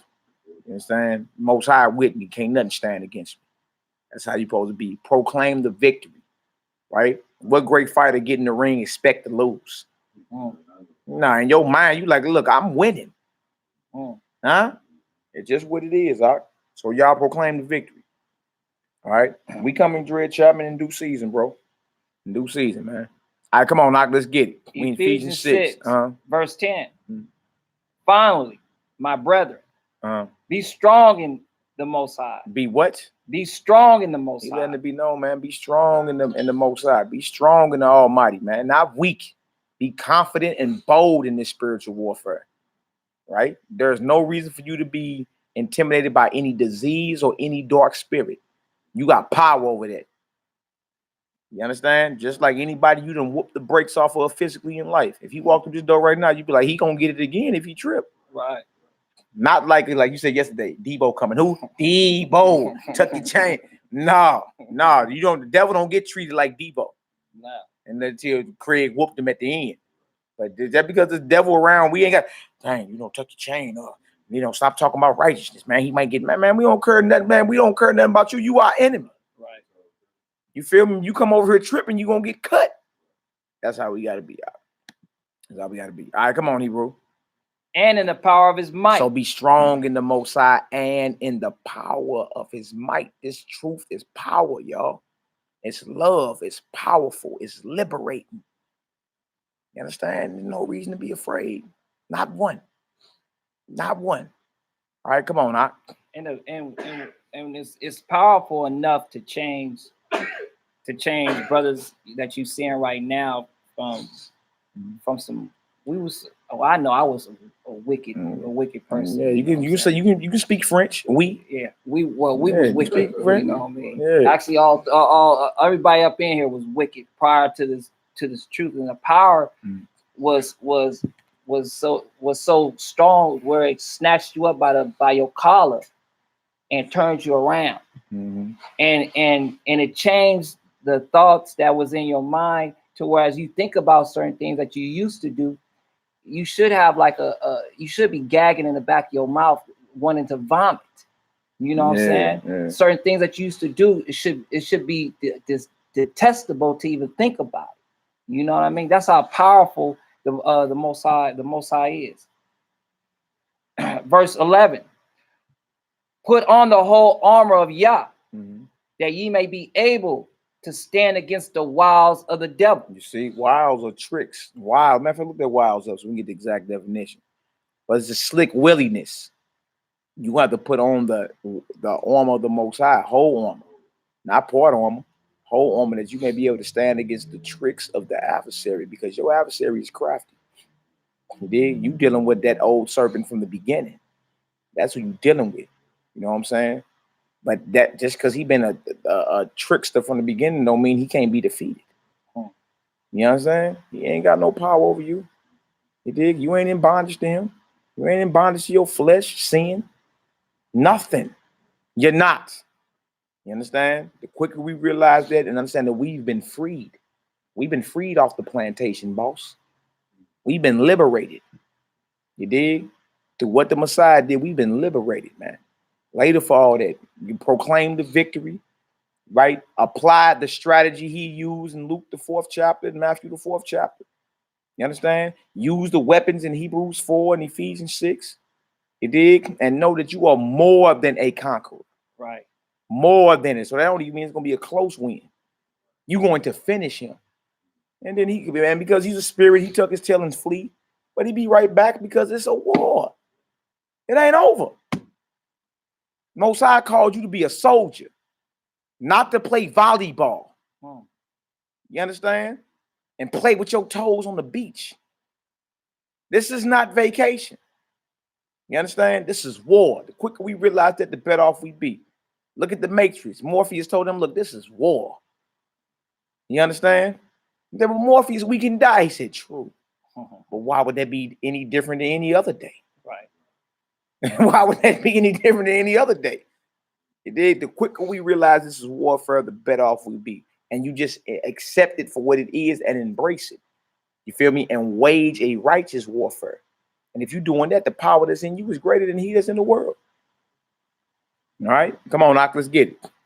This is wiles of the devil. It's Methodio. And it's G3179. Cunning arts. Cunning arts. Crafty. Come on. Deceit. Deceits. The wild. Put on the whole armor. You feel me? So you can stand against the deception of the devil. Go ahead. Crafty. Wow. Trickery. Trickery, the tricks of the devil. And Strong's it says lie in wait or wow. You see? So the tricks or the deception of the devil, man. You have to put on the whole armor, not the part armor. The whole armor. So we about to read about the entire armor that you have. Because soldiers have armor, don't they? Feel me? Look at any elite U.S. soldier. He over there in Baghdad in Afghanistan fighting. He armored up. Head covered, chest covered, knees covered, feet covered. You know what I'm saying? Elbows, got the weapons on them. You know what I'm saying? Got his comms on them. You understand? Got logistics and strategy and all that. Yeah. Yeah, because you know you fighting an enemy. See, you got to stop thinking of the devil as your friend. That's the problem. Your buddy, your pal, you know he ain't no earthly good or spiritually good. He don't mean you no good. His job is to tempt you to get you off track of righteousness. Yeah. Come on, Knock, let's get it. Ephesians 6, verse 12. For we wrestle not against flesh and blood, but against principalities. See, so again, this is not a fleshly war. It manifests in the flesh. You dig? It's strictly spiritual, but it manifests in the flesh. You dig? So we got to understand, all right, once we understand that we in a spiritual war and that all these nations have principalities, you understand principalities and archon, right? Or angels with certain types of rank and authority over them. You dig? And then we got the Most High and his chief archangel over us, Michael. You understand? And we got, oh, this is a spiritual war. All right. Gabriel won them too. Uriel, Gabriel, Michael, Raphael. Michael's the prince over us. Yeah. It stands for the prince that's standing for the people. Daniel the 12th chapter, Daniel chapter 10, 13 on down. Yeah. Yeah. You dig? And one time Daniel's prayers was delayed because Michael was in the spiritual realm banging against the principality or the archon of Greece and Persia. And Gabriel went to assist him. Yeah, and then he had to come, and then he finally delivered the message to him. Bang, here you go, Daniel. Well, I would have been here sooner, but we was warring in the heavens. That's Daniel the 10th chapter, verse 12 on down, right? And he gonna tell him like, look, I would have been here sooner, but for 3 weeks we were held up, waging war in the spirit against the principality of the archon that's over Persia, and after that we got to go bang with the Greeks. Archon is over them. So these Edomites or whoever you got that's getting at us in this captivity, they actually have archons, principalities, spirits that's over them. What we need to learn to do is bind them and to cast them down. The weapons of our warfare are not carnal, right? That's what we need to be doing. Feel me? Healing our people, you know what I'm saying? Casting demons off them. When it comes to these other nations, our war needs to start in the spirit with them. You dig? And once we collectively learn to do that, the Most High start hitting tops immediately. Because the angels were made actually to be your servants, to serve you. Thanks, to serve you. Okay, you got command over them? You know, you got command. They do this, do that. See? Now we talking about being a threat for real. You dig? And that's really going to make the heathens, you know, watch us even closer. So what? You better not trip. You dig? You better not trip because, look, we can petition them heavens collectively. You dig? Heads will get hit tonight. Dang, for real? Yeah. And the 2 witnesses that's going to be in Israel, they're going to, you know what I'm saying, be doing that too, displaying that, right? Yeah. You know what I mean? Yeah, they're gonna be shutting up the heavens so it don't rain. You know, and that's a whole, you know, another topic about who the 2 witnesses are. But the fact is, when you read in Revelation 11, they got spiritual power. Yeah. They got power to speak, burn up their enemies all about, shut up the heavens so it don't rain. You know what I'm saying? Spiritual power. Elijah in the scripture, right? Elijah prayed and it didn't rain for 3.5 years, right? And the same Elijah that called fire out of heaven. Yeah, that Elijah. Yeah, bro. I'm saying you have that same power, right? You got the same power, and the Messiah said, we gonna do greater. So that's why it's time to transition from this old fleshly Israelite thing to the spiritual Israelite. Right? Someone that has power in the heavens as well, right? And that will manifest in the earth. That's what time it is. You dig? Other than that, you ain't gonna do nothing but waste your hot breath when the next time one of our people get killed by the cops and just say no justice, no peace. Or why we ain't got them archons over them? You dig? And put our head busters on theirs. Put our hitters on them. You see what I'm saying? You got that power. It's just the knowledge of it. You feel me? You've been programmed on how to pray. You've been programmed to, just to pray certain ways. Like, oh, please bless the clan. No, we need to be praying that the powers and principalities that's over us, that stand for Israel, under the Most High and His Son. You understand? Go to war for us. You see? And what we do in the flesh, make sure we within this protective hedge of the Most High by being obedient. And then they'll war for us. They're not about to war for us while we got to order. You understand? And being disobedient. But once you're obedient and you constantly praying and petitioning, right? And we got a protective hedge around us. We call on all these different attributes of the Most High. Man, it ain't nothing in this existence that can stand against us. Yeah, that's the true power. The fact they letting you get guns now in the open carry, Missouri's an open carry state now. Everybody walking around with guns out. Like, bro, that ain't nothing. That ain't nothing. The true power is in getting the true war starts in the spirit. So the true power relies in petitioning the heavens and getting archons and principalities drop there. And watch that manifest amongst your enemies. They drop like bowling pins. Yeah. All right, Hebrew, let's get it. Ephesians 6, verse 12 again. For we wrestle not against flesh and blood, but against principalities, against powers, against the rulers of darkness of this world, against spiritual wickedness in high places. Spiritual wickedness in high places. That's where the war is at. It manifests in the flesh. You read in the book of the Maccabees, they was warring in heaven while they was banging with the Greeks. Yeah, book of Josephus talk about it too. Before the fall of Jerusalem, it was chariots and banging going on up in the clouds. Yeah, that's what I'm saying. We want them to bang for us, right? And for us to be successful, we must play our part and be obedient to the word. Whether that's the word that's in the letter or when the Most High inspire you to do something, He speak to you and tell you to do something.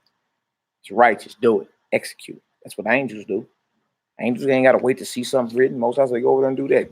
Out of here. Finna go do it. No questions asked. All right. Come on, Doc. Let's get it. Verse 13. Yeah, that's Psalm 109. Go hard, Doc. Come on. Wherefore, take unto you the whole armor of Yahweh, that ye may be able to withstand in the evil day. Yeah. And having done all, to stand. Yeah, so we can't act like every day is just going to be sunny. And you feel me? The evil days. We already going through them. But you must be protected. Take on the whole armor, man. You feel me? Stop shortcutting the Most High. You know what I'm saying? Truly dedicate your mind and your body to doing His cause. All right? That's what ninjas do. Whoever they leader, they sensei or whatever he say, whatever they master say, they execute. They're highly dedicated and disciplined. You feel me? Why we ain't the same in the spirit with the Most High power? And He's the power over all powers. He's shortcutting them, man. All right, come on, now let's get it. Stand therefore, having your loins girt about with truth. Have your loins girt about with truth. You understand? You got the physical loins or the loins of your mind. You understand? Girt about with truth, right? Go ahead. And having on the breastplate of righteousness. You got the high priest had on breastplate. He had his loins girded about. You look on the back there, girdle around his loins, I say. Girdle around his goins, girdle around his loins. You feel me? Got a breastplate on, right? With the Urim and Thummim. Feel me? With the different stones in there for the 12 tribes of Israel. All right. He's the Most High's priest. He had to be girded up. Come on, Doc. And having on the breastplate of righteousness. Come on. And your feet shod with the preparation of the gospel of peace. Meaning wherever you go, you prepared to preach the gospel, preach the truth. Wherever you going at. All right. Come on, Doc. Above all, taking the shield of faith, wherewith you shall be able to quench all the fiery darts of the wicked. So you got another weapon. It's called faith, but it's compared to a shield. So somebody was shooting arrows at you or whatever, you can block it with the shield. Somebody was swinging at you with a sword, you can block it. Bow. Right? Your faith, your belief, you understand, is compared to a shield so you can quench all the fiery darts of the adversary. Your belief, the bigger the faith, the bigger the miracles. Y'all, we going over strategy in spiritual warfare, weaponry, all of it. And you have it. All right, go ahead. And take the helmet of salvation. The helmet of salvation. The high priest got that turban on his head. Now, look, that gold piece around the turban, guess what it say on there? It say, Kodesh La Yod-Heh-Wah. Holiness to Yahweh. Holiness to Yahweh. The helmet of what? And take the helmet of salvation. Yeah, come on. And the sword of the Spirit. Which is what? Which is the word of Yah. Now, the word of the Most High, right? Whether it be in the book you got, right? Or the Messiah made flesh. Or when the Most High speak to you to do something righteous. That's his word, right? And that's compared to a sword. We got sword. We got shield. We got breastplates. We got helmets of salvation. You armored up to get it to Hashatan, the devil. You straight armored up around here. Right? You got the strategy on how to defeat them. You got the weapons and the armor and the promised victory. All you got to do is show up and bang. So whatever you going through, you feel me, ain't got no power over you. Right? You just got to want to, rebuke that temptation when it comes. Unless you like getting slapped up. Thank you, sir. May I have another? Thank you, sir. May I have another? That's what happened when you fall to temptation every time you come around. You weak. You saying somebody can come in here and steal you in your jaw. And all you going to do is say, thank you, sir. May I have another? See, you look weak in the spirit getting down like that. Wow. And why would you even allow that knowing you got weapons, you got strategy, and you got a promised victory? We got to stop being so weak in spirit, man. Stop making excuses for ourselves, right? All right, you want to say something? No. All right, come on, let's get it. Verse 18. Praying always with all prayer and supplication in the spirit, and watching thereunto with all perseverance, and supplication for all saints. Moses said praying. Prayer is a weapon. All right? We got swords, we got shields, we got breastplates, we got prayer. The shield is your faith is symbolic for a shield to protect you. Right? The word is symbolic for a sword so you can get at the adversary. Right. Right? Then you got prayer, supplication, meaning you're sending a supplication is a request. You're requesting the courts in the heavens. You understand? To what grant you and favor you in this cause that you fight. Everything started in the spirit. Even when you watch 300, notice he had to go see the oracle first before he went to war. He climbed the mountain, went and saw the spiritual guide first. And she told him, don't go to war. But he was like, look, I'm going anyway. But notice you got to holler at the heavens or the spiritual aspect of this thing first before. Right? You know anything about King Arthur and the Knights of Camelot and Merlin? And they go holler at Merlin first, the wizard, the spiritual cat before you actually go to war physically. Like that. Look, that ain't just in our culture. That's in all cultures. Right? You got to go holler at the priest on the chessboard. Who's next to the king and queen? The priest, the bishops. Yeah. You see? So we must pray first. Right? You don't go to war without counsel. Right? And that's why our prayers are so powerful. We're supposed to be making requests to the heavens that the Most High send out his heavenly host to confound all our enemies and cast them down. You understand? Your prayers need to be like that, more and more constant and more active in this hour. It has to be, man. We at war. What do you mean? You look like you praying for Caesar and Hitler and the KKK, David Duke and them. No, I'm praying for you, all right? You understand? Your downfall. You dig? Because we at war. All right? That's right. Now they get blessings from the Pope. Was you done with that? Yeah, okay. That was, verse 18. All right. So far, y'all, we went over how if the seed of the Most High is in you, you understand you born of the Most High, you can't sin. And if you sin, you are the devil. So it ain't like the Most High just said that.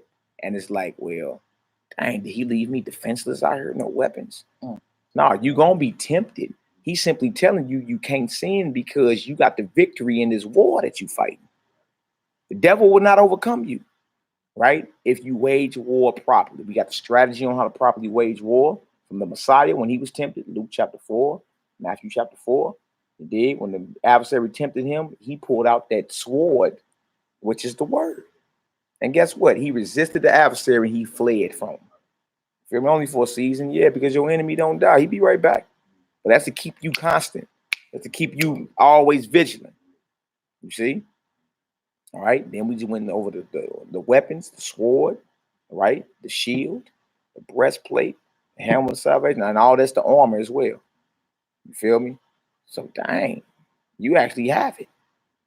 Right? All right, next scripture we're gonna go to is Galatians 5. Go to Galatians 5:13. We'll read Galatians 5:13 through 26. Y'all get some understanding, throw a 7 up in the chat. That's right. Prayer is the asking for the power. Yes, yes, yes, y'all. Yeah, that's right, Doc. When the Messiah returned about that sword. No doubt. Yeah, praise and worship. Yeah, facts. Music is a weapon as well. You read about wars in the Old Testament, man. They put the band out there, the choir out there in front of the entire army. They were playing them tones so hard that by the time the actual soldiers got to the war, everybody was dead. Yeah, man. Our priests used to show up, go to war too. Priests used to be at the war, the kings and all that. Yeah, man. No doubt, y'all. It did. So it was really time to unlock it. This is a spiritual revolution. You know what I'm saying? And ain't nothing more powerful than it. All right. Name of the class is the Liberated Sons of Yhwh'S Spirit. Yhwh'S. Yahweh. You dig? You're liberated. You're free. You're no longer a slave to your flesh or a slave to the devil or a slave to sin. All the flesh, devil, sin, all that mean the same thing. Or a slave to yourself. You understand? Through what happened when the Messiah was executed, through that power right there, through that belief that we have, we became free. That's we are liberated, free sons of the Most High. You dig? And we rule our flesh and our spirit. And we got a promised victory. Yeah. Yeah. All right. So y'all get some understanding. All right, cool. And it's a battle, that you do every day, every moment of the day. You know what I'm saying? Too, as well. That's right. That's right. Keep yourself occupied in this work, man. Right. That's right. Now our music these days, y'all, has been used as a weapon against us. It did, but the Psalms and all that, learn to get in them Psalms. You know, sometimes we harmonize them. You know what I'm saying? Sometimes we pray for folks, whatever, we'll harmonize the Psalms and then read it in English regular. But in the Hebrew, we'll harmonize it. Like, yeah, Elohim, yeah. Yeah, boy, you get the feeling like, dang, yeah. The whole book of Psalms is the book of songs that the warrior David, for the most part, put together. Right? And you see when evil spirits was on Saul, David, he understood that vibrations, you understand, the right vibration would drive away dark spirits. Just play that spirit right up off Saul. That's strategy, man. This whole Bible is revolution. This whole Bible is spiritual warfare in righteousness. There it is. All right. Let's get it out. Galatians chapter 5, verse 13. For brethren, ye have been called unto liberty. Only use not liberty for an occasion to the flesh. See, you've been called to liberty. Look that word liberty up. A.J. McHenry say, well, hey, was Satan an angel of music in heaven? Read Ezekiel, the 28th chapter, verses 12 on down. You're going to see his pipes was made in him the day that he was born. He was very beautiful. You know, so that's where they're getting it from. You know what I'm saying? Ezekiel, the 28th chapter, verses 12. I think it's down to 28. I think it's 28 verse, something like that. Something like that. You're going to know it's the adversary. It's going to say the king of Tyre, but it's going to say you were in the Garden of Eden, the Garden of God. Wasn't no king of Tyre in there. You dig? Like you were made perfect in that way. You were made beautiful. All thy pipes were created in thee till iniquity was found in thee. Right? Then he was cast down. You know what I'm saying? So that's where they're getting that whole idea from. Ezekiel 28, 12, I'll say 12 to 30, no doubt. Check that out. Again, it's going to say the king of Tyre, but understand Satan's seat is in all these ruling empires. You know what I'm saying? And then when that empire falls, he, you know, go to another empire and, you know, set up another wicked kingdom. Right? That's why man's kingdom is what? A game of thrones. The only real kingdom is Yhwh'S kingdom. Everything else is a game of thrones. That's all it is. Everybody like watching Game of Thrones. That's man's kingdom. Or man's kingdom is just a game of thrones. The only real kingdom is the kingdom of the Heavenly Father. Because it will be established forever. You dig? You said liberty, right? Yeah, liberty. Liberty. G165. Uh-huh. I'm not gonna even attempt to try to. What is it? Hit the wooden collar next to it. Right there. Strong's G 1657. Eleutheria.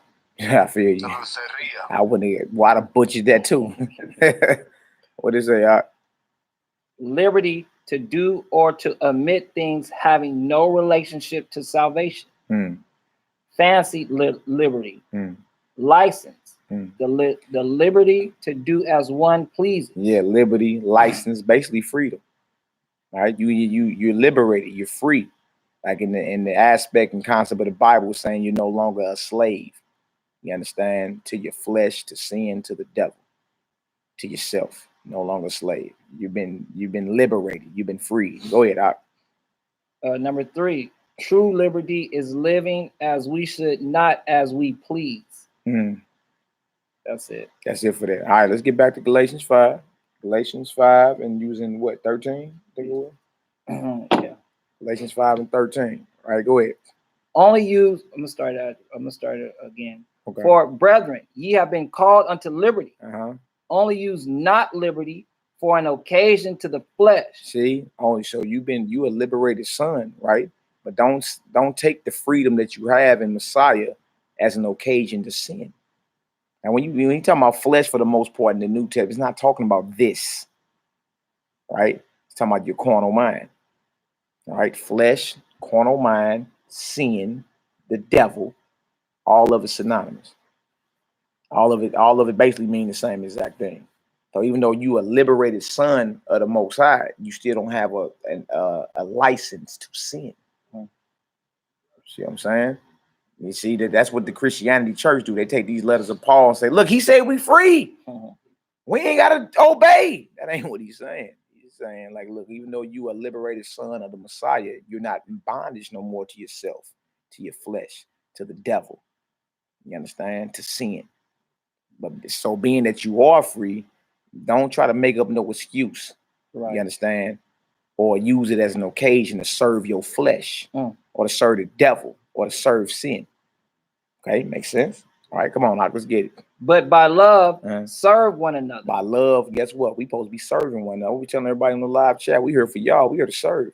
Right. We love y'all. Right. Right? That's what we supposed to be doing. Building up a mighty spiritual army for this spiritual revolution. All right, come on, let's get it. Verse 14. Yeah. For all the law is fulfilled in one word. Come on. Even in this. Come on. Thou shalt love thy neighbor as thyself. You're supposed to love your neighbor or your Israelite brethren as yourself. Now imagine if we all was operating in that vibration. I wouldn't slander you because I want nobody to slander me. I wouldn't steal from you because I want nobody to steal from me. You see what I'm saying? That's the whole Bible is summed up, and that's why he say on these two hang all the law and the prophets. Love the Most High, your power with all your mind, heart, body, and soul. I'm paraphrasing. And love your brother as you love yourself. On these two hang all the law and the prophets. What was he saying? There's only 2 commandments? No, he ain't saying that. What he's saying is the entire Bible is based off loving your creator and loving his people. Right. That's the entire Bible. You feel me? That's the moral of the entire story. We went against our power and then we went against our brothers. It makes sense because if you go against your creator, what you care about the brother sitting next to you? You're going to snake him as soon as you get the chance to.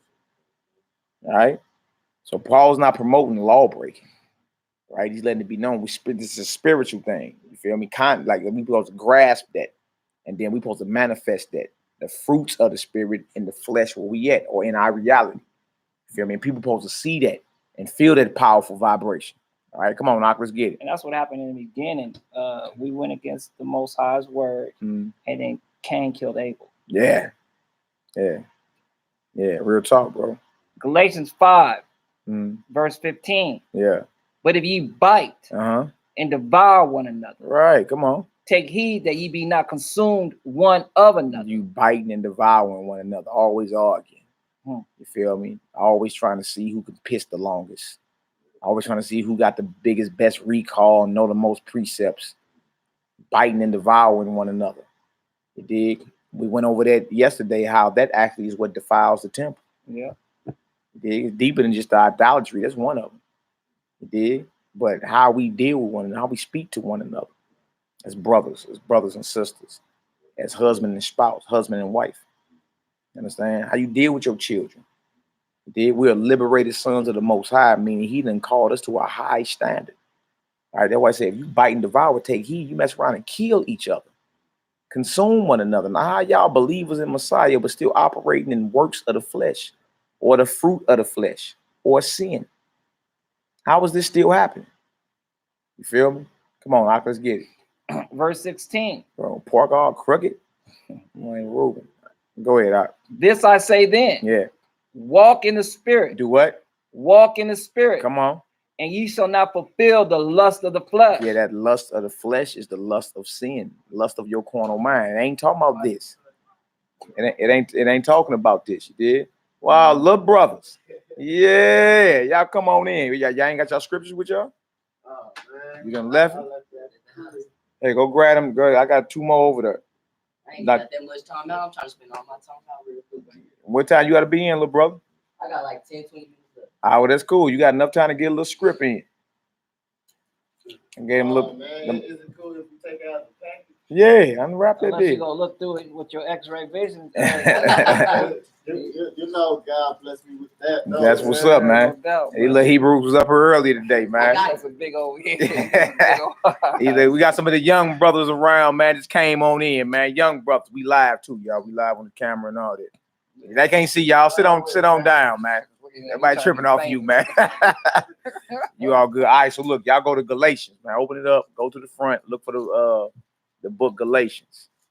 All right, Galatians, we in chapter 5. What verse you in? Verse 17. All right, what about the lust? We'll go back to 16. All right, so y'all find Galatians real quick. We're gonna wait on y'all to get there. You dig? And what we going over is how we supposed to be dealing with one another. You know how y'all run around the streets with each other? Y'all supposed to speak with each other a certain way. Y'all supposed to obey your parents and talk to your parents a certain way. Yeah, go ahead and find it for them, I'll say.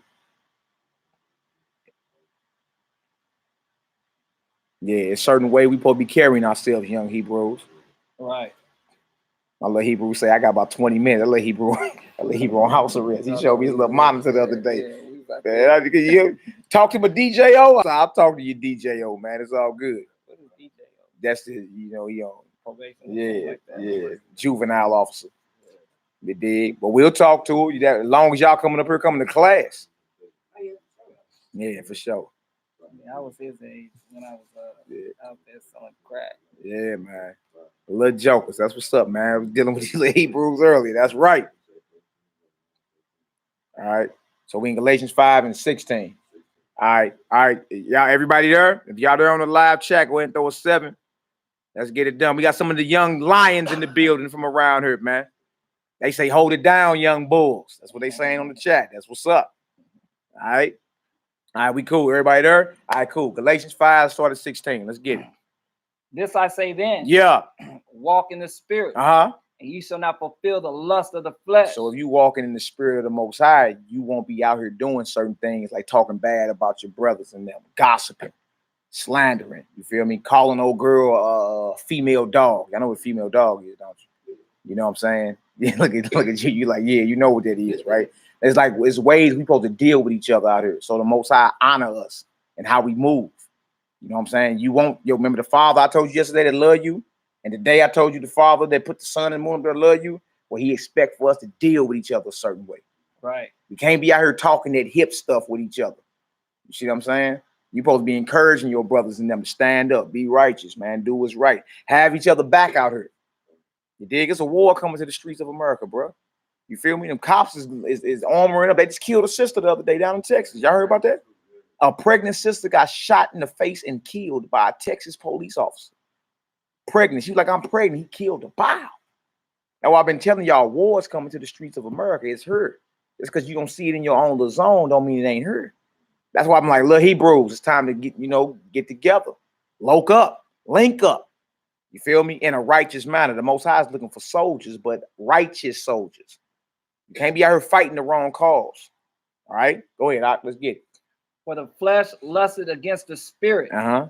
and the spirit against the flesh. So the spirit is what's right. The flesh is that wrong stuff. You know how sometimes you get tempted to do something that's wrong, and you say, "Oh, but I'm gonna do it anyway. I know I ain't supposed to do it, but I'm gonna do it anyway."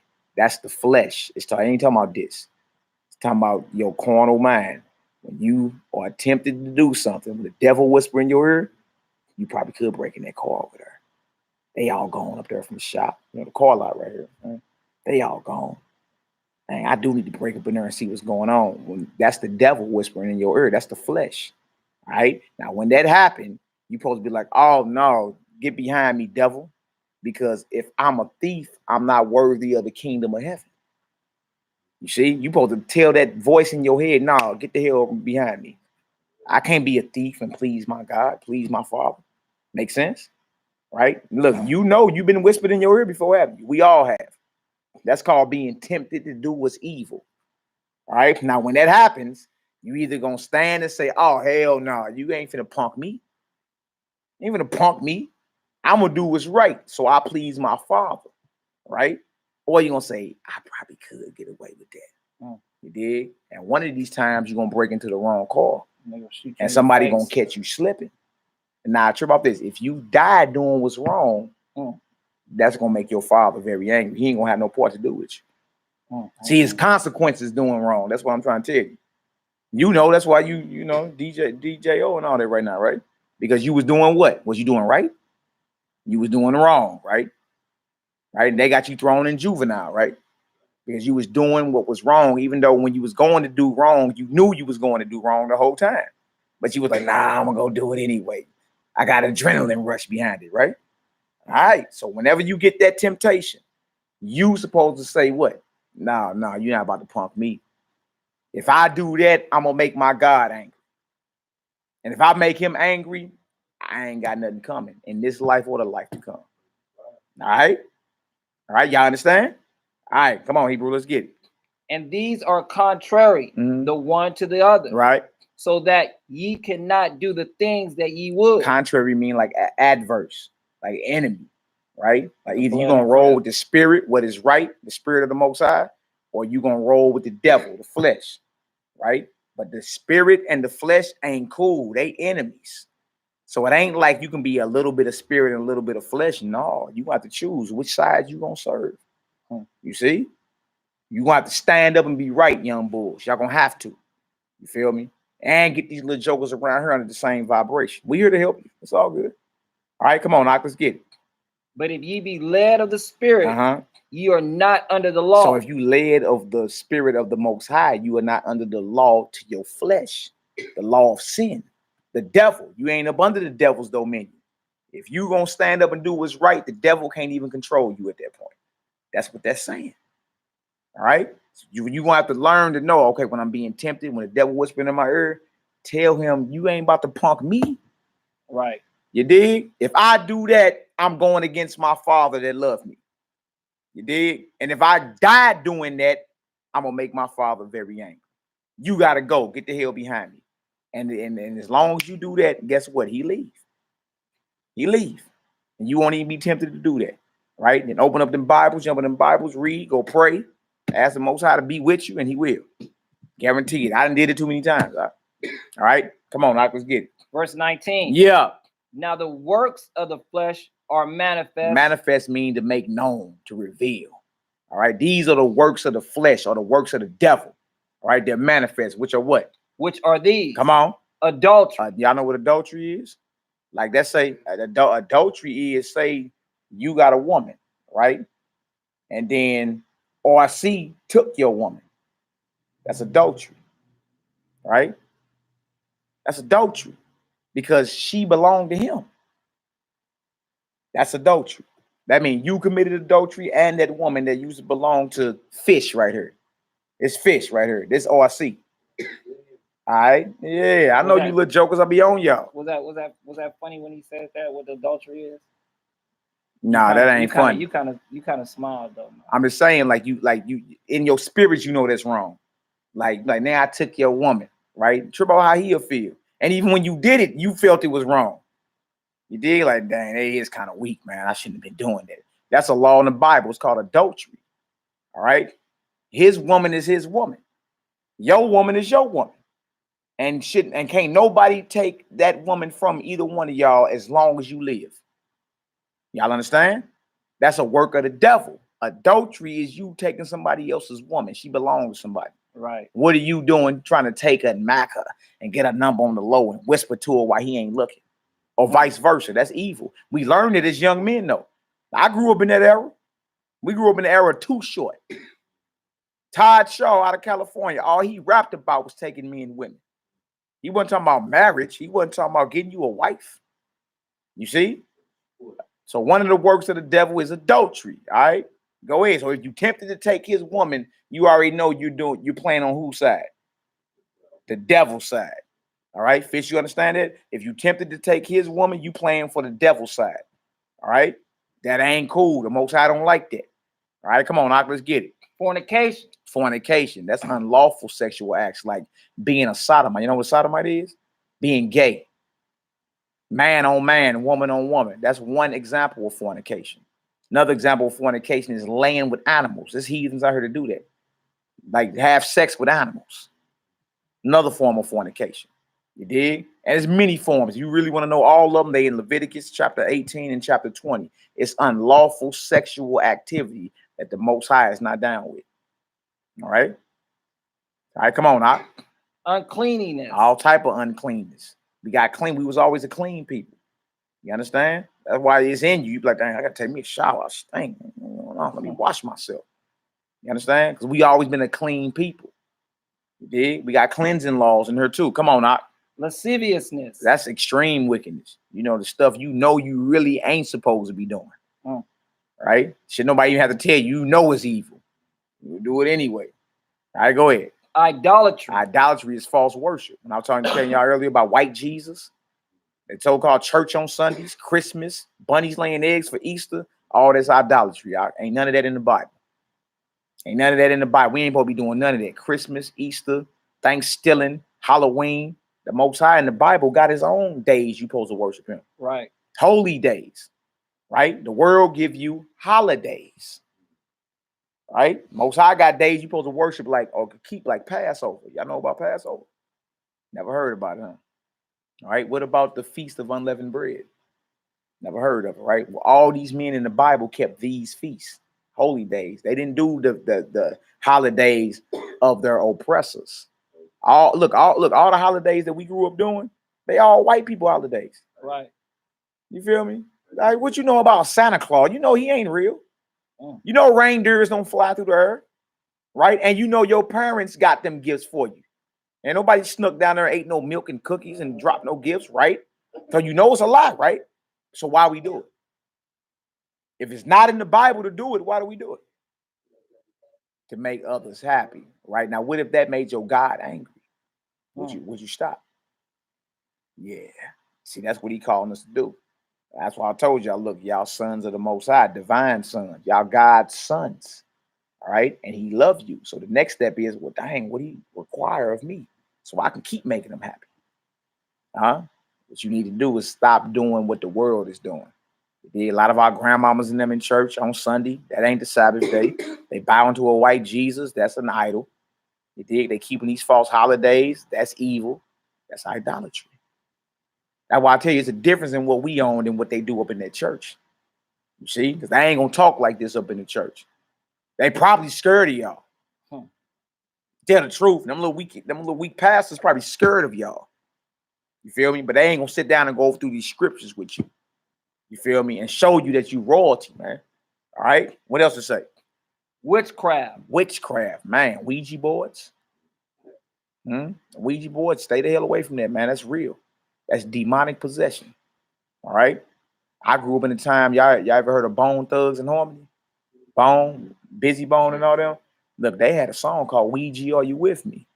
Right? And you used to have to read their lyrics in the mirror. Y'all used to open up their CD and they had all their lyrics written in blood and you just have to read it in the mirror because it was written backwards. And they used to play with Ouija boards. You understand? That's a form of witchcraft. You understand? Well, I was telling you earlier that you need to stop. You're like, one day I'm going to get it together. Yeah, you get it together, but that's witchcraft too. It's witchcraft, right? These are works of the devil that actually prove you riding with him. and not your father. All right? Making sense so far? And look, am I talking over y'all head? Is it making sense? That's what we here for. So you can get some understanding, all right? All right, come on, let's get it. Hatred. So see, we're not supposed to be hating one another. Y'all supposed to love each other.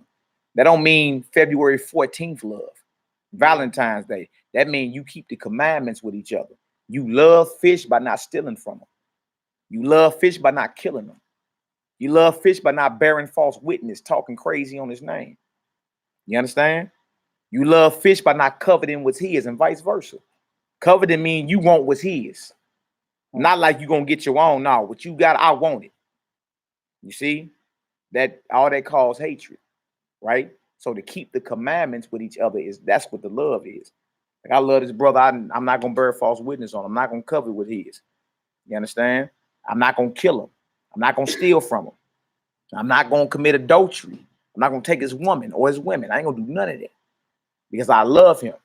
So you can't just tell somebody you love them, but you backstabbing them. You talking bad about them. You don't love them then. All right, come on, Doc. And then also too, if you love him, you know what I mean, and you see him doing something that's wrong, that's off, you speak on it. Yeah. You know what I'm saying? You let him know.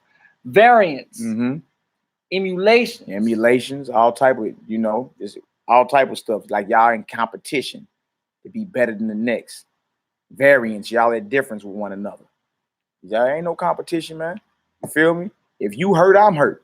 Right. I'm here to help you. It should be the same way with each other when y'all run these streets, man. Y'all supposed to have so much love for each other. Y'all willing to live and die for each other if necessary. So guess what it's going to keep y'all from doing? Doing something evil. So I can't die for you if you're doing something evil out. You did? So if we out here and we leveling up and trying our best to be down with the Most High, I got your back. I got your back. I don't care who out there. All right? What else? Emulation. Wrath. Man, you know what wrath is. All right, go ahead. Strife. Strife is fighting. Go ahead. Seditions. Oh, man, come on. Heresies. Very bad understandings and teachings going out. Damnable teachings. Damnable. Right? That's what you get in these churches. You dig? You went to church on the wrong day. That's not the Sabbath day. Jesus was not no white European. That's false. All the holidays are idolatry and attached to Satan. You see? And they got you thinking you something you're not. They don't got you saying you a chosen child of God. You are the heathen. A Gentile. They teach you that we Gentiles. And in the essence, we are, because we're doing everything the Gentiles are doing spiritually. Now y'all realizing your royalty. You one of the sons of Israel, one of the sons of God. All right. All right, come on out. Envying. Murderer. Right. Drunkenness. Envy and jealousy. You know what a murderer is. It's somebody that shed innocent blood. Like you'll murder a woman out there just to get what's in her purse. That's evil. Drunkenness. You dig? You're too drunk. You dig? Now, look, our people drank in the Bible, but they knew their limit. You can't be drunk. Like you turn your head this way and the rest of it take its time to catch up with you. Drunk. Throwing up and all that, you drunk. Peeing on yourself. Yeah, you drunk. All right, go ahead, Art. Revelings. And such like. Revelings is all that joning, because when you joan, you do that to tear somebody down. You know what I'm saying? Oh, nigga, she said that you was. You doing all that to tear somebody down. It's reveling, like what Cat Williams do, the comedian. You know, that's reveling. You know what I'm saying? Mother effer this, mother effer that. All that's reveling. And then it says, and such like, all like it, right? Come on, Art. Of the which I tell you before. As I have also told you in times past. Come on. That they which do such things shall not inherit the kingdom of Yahweh. You hear that? So check that list, young brothers. If you anywhere on that list, it's time to turn away from that. That's what repent means. Turn away from being evil and start doing what's right. All right? All that do such things shall not inherit the kingdom of the Most High. It's 10:59, man. You've been here almost 20 minutes. Yeah, get them on, man. Get them on. I'm glad y'all came through. All right. Hey, y'all got them Bibles, man. Getting to them. Hey, look, Fish, copy them scriptures in the front of his Bible. You already did that? Good looking, little brother. All right, man. Love y'all, man. Y'all stay out of trouble, all right? Hey, let's take him home, man. All right. Shalom, little brothers.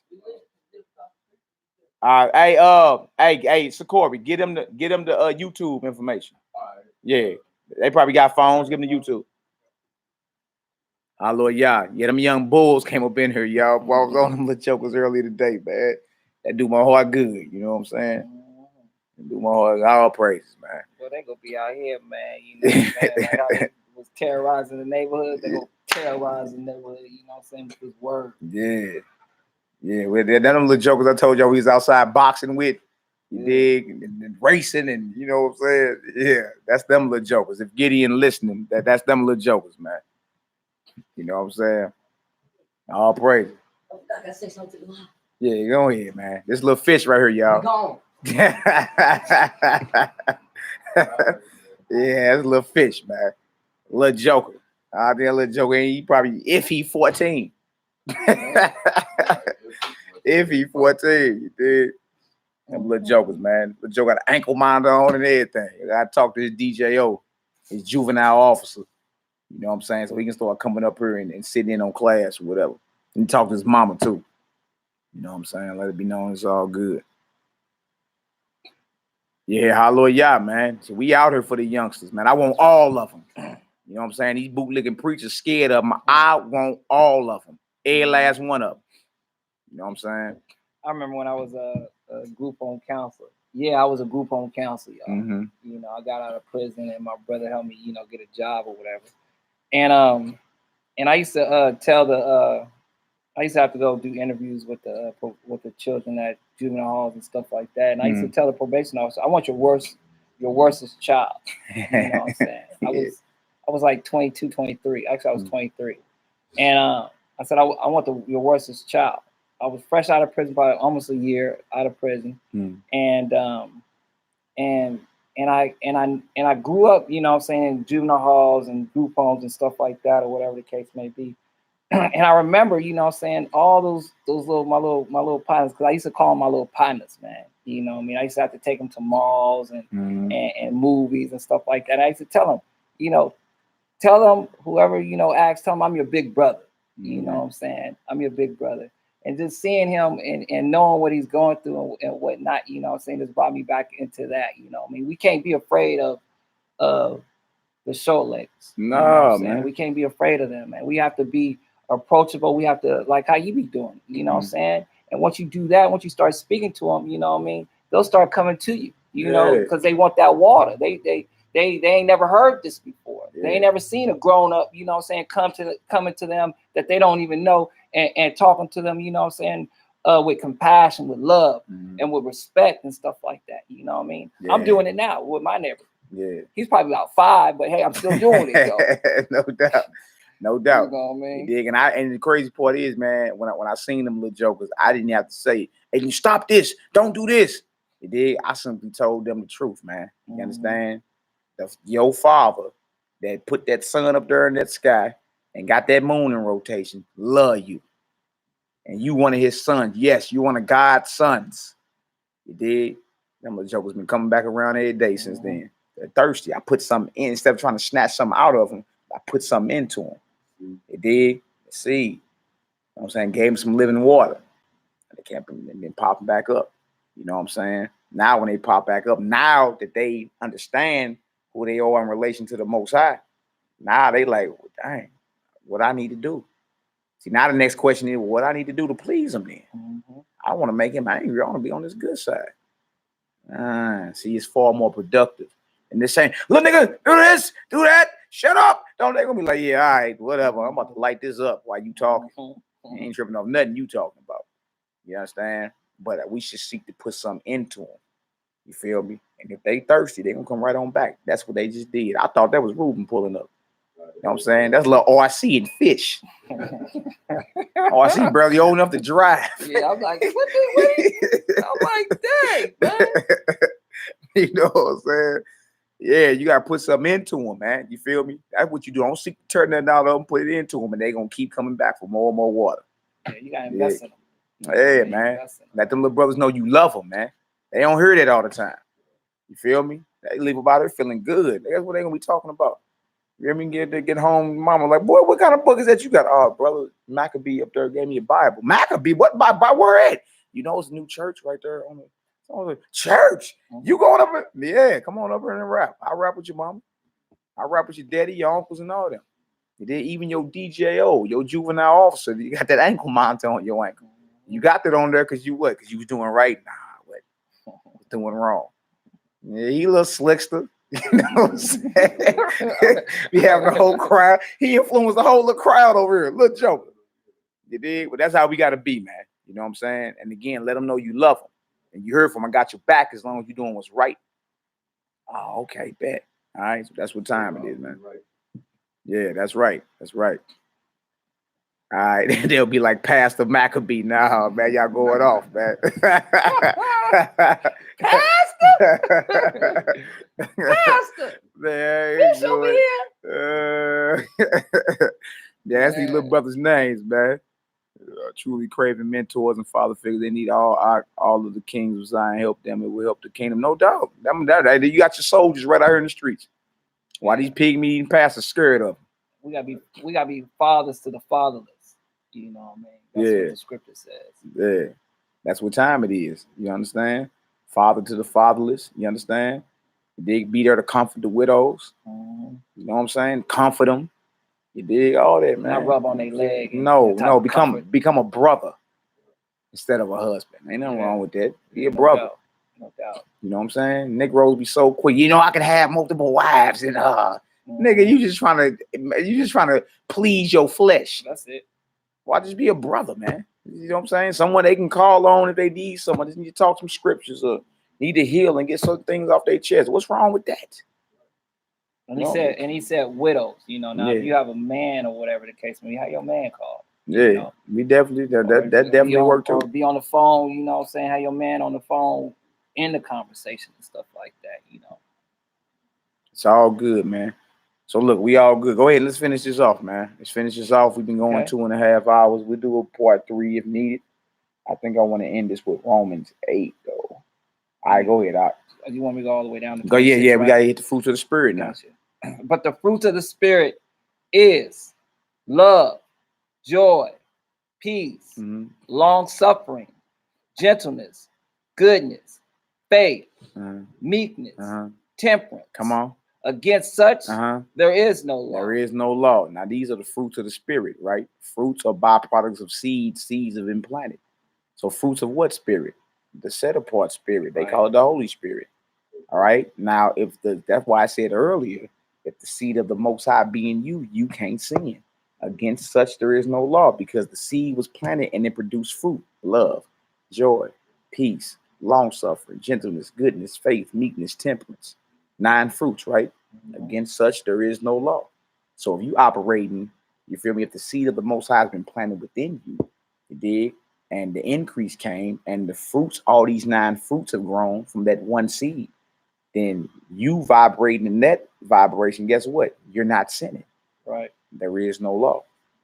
You see? Made it simple for you, right? The fruits of the spirit, you down with the Most High. Works of the flesh, you riding with the devil. Them little jokers just got that.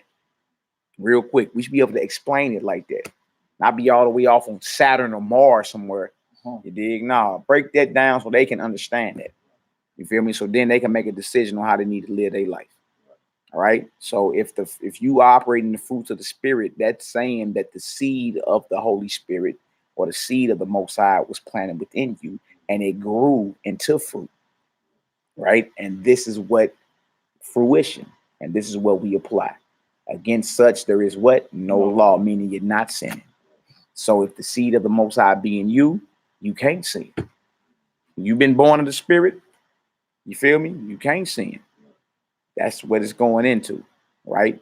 And when it's saying can't sin, it's basically telling you you're going to be victorious over the devil when he come tempt you. Yeah. Making sense now. All right, come on, Doc, let's get it. Verse 20, Galatians 5, verse 24. And they that are Hamashiach have crucified the flesh. Crucified sin, or killed the devil, right? If you were the Messiah, you didn't kill the devil. You didn't crucify the flesh or the carnal mind, right? Go ahead. With the affections and lusts. With the affections or the desires and the lusts. right? That flesh, go back to the work to the flesh. You'll see everything he named off. If you are the Messiah, you can kill all that. The old man is dead. All right, go ahead. If we live in the spirit, let us also walk in the spirit. So if you live in the spirit, people claim they spiritual. Well, guess what? Now it's action. You actually got to walk in the spirit then. Right. And just saying, I'm in the spirit. And then the next second, it's temporary. The next second, you done blew your top. You know what I'm saying? Don't cuss everybody out. Yeah, you know, and did something that was a work of the flesh or the work of the devil. Unseemly. Yeah, real talk. Verse 26. That's what's up, y'all. Y'all on here like, bro, one is enough. I hear you for some. Some of y'all already look, ain't no sin having one woman. Ain't no sin having multiple. You dig? You know, some brothers only can handle one. That's cool. Our father Isaac. It's cool. I ain't speaking against biblical marriage, period. You dig? So if that's, you know, I understand, brothers. Everybody ain't prepped for it. You dig? But how about we not down the brothers and sisters that are involved in it either? You know what I'm saying? Let's be fair with what we talking about, man. All right, come on, now, let's get it. Let us not be desirous of vainglory. Yeah, vainglory. You feel me? Look at me. That's me. You see, I did that, right? Go ahead. Provoking one another. Envying one another. Back to the provoking, back to the envying, back to the defiling of his temple. When we act in the works of the flesh or the vibration of the devil, we defile the temple of the Most High. And if we do that, he's going to destroy us. All right, y'all getting some understanding? All praises. Throw a 7 up in this deal. Throw a 7 up in this deal. Last scripture for the night is Romans the 8th chapter. Romans the 8th chapter. Romans chapter 8. Romans chapter 8. We're going to read 1 through 17. And we're going to jump down to 26 through 39. Yeah, no doubt. No doubt. Y'all, it's all good. And I would tell you this, be upfront about it. Don't be a sneaker brew. You know what I'm saying? A sneaker brew. Right? You and only you, and them the vows you made, you got to stick to that. You dig? And then later on, I think I want me another one. Then all hell break loose. You got to stick to it. Be upfront out the gate. You know yourself. Just be upfront. You know what I'm saying? I'm a Hebrew. I'm into the Hebrew culture. You know what I'm saying? And part of the culture is if I choose, you understand, on down the line, I may take another wife. You understand? I ain't going to hide it from you. As a matter of fact, I like it if y'all get to talking and studying together. We court for a nice time, 6 months to a year before we even make it official. Feel me? I would actually like to involve you in on the selection process. You understand? Like, be upfront with that before you even get with one woman. So they understand what they're dealing with. You understand? You be respected more for it than trying to sneak it in. You understand? And if you are into just monogamy, then y'all realize you got to roll with that. Don't be on something just because y'all get in an argument, you got the right to go to the strip club. No. Or get on one of them Christian mingle, set up a profile. No.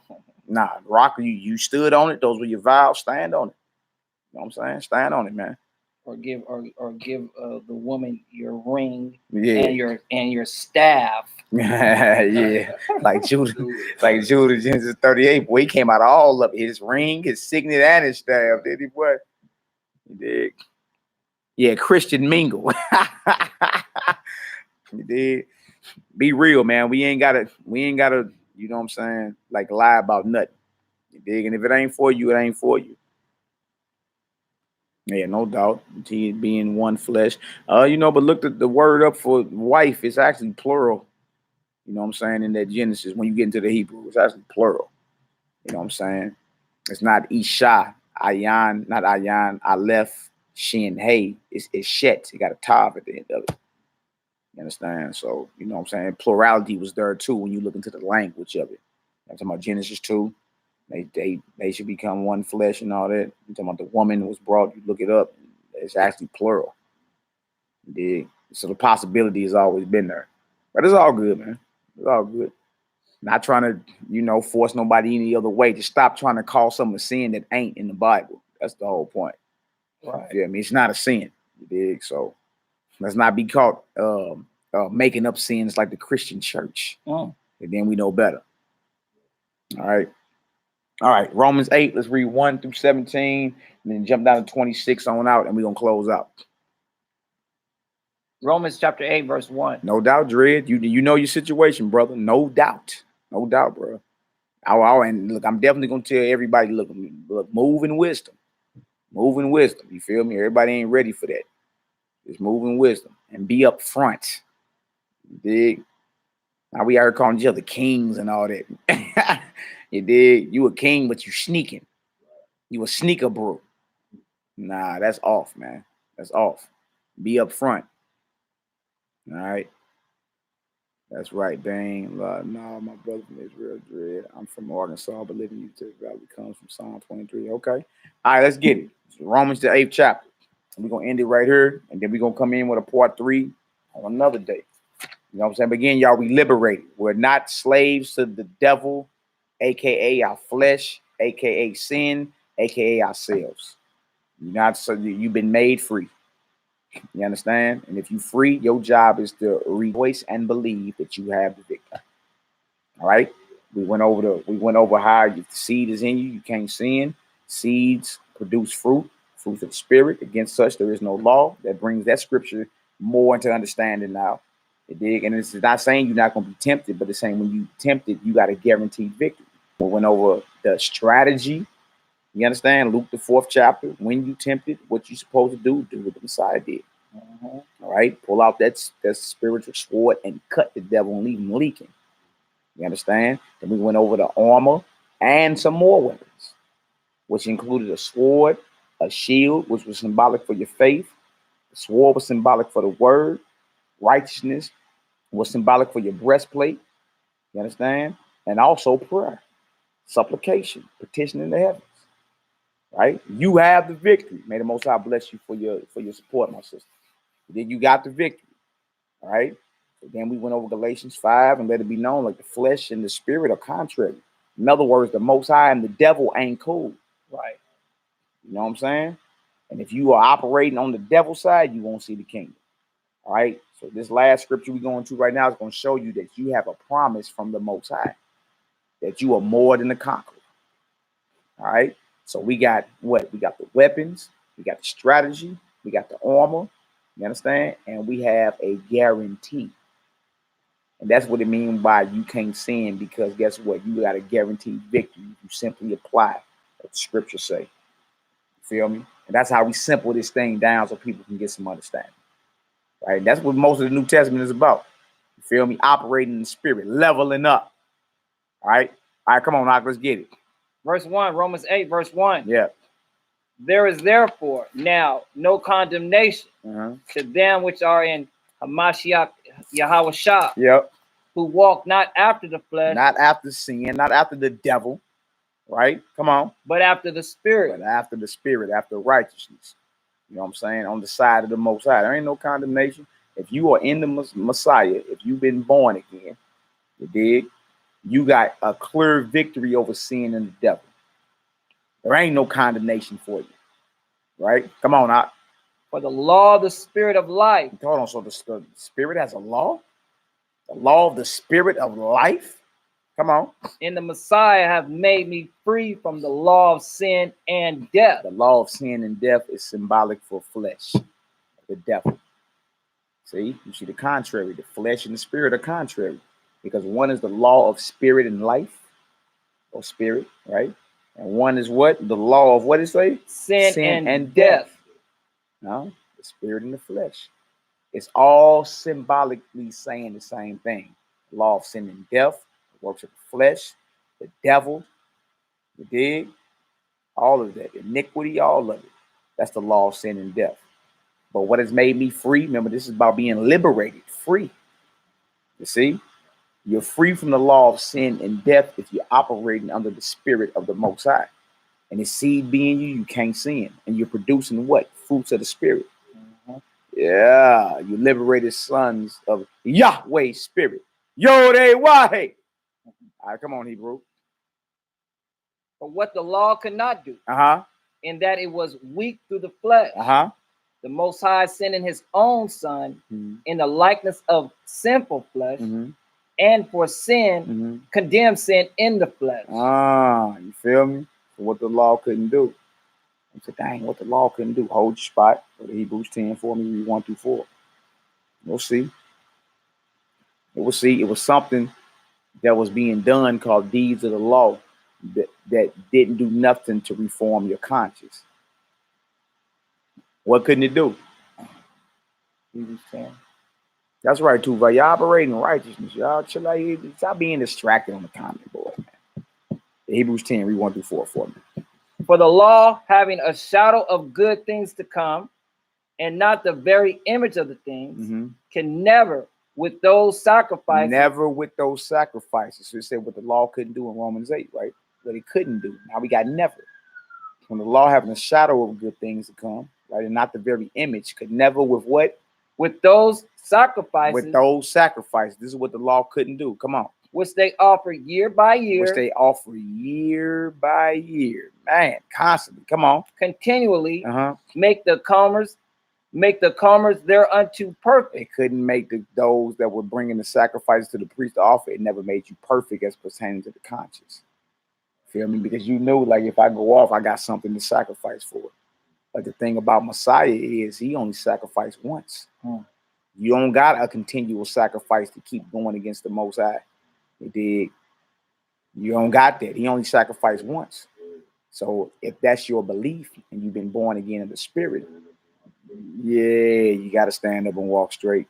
You don't have a sacrifice to take to him. He already been sacrificed. Now it's time to level up. That's what the law couldn't do. It never reformed our people's conscience.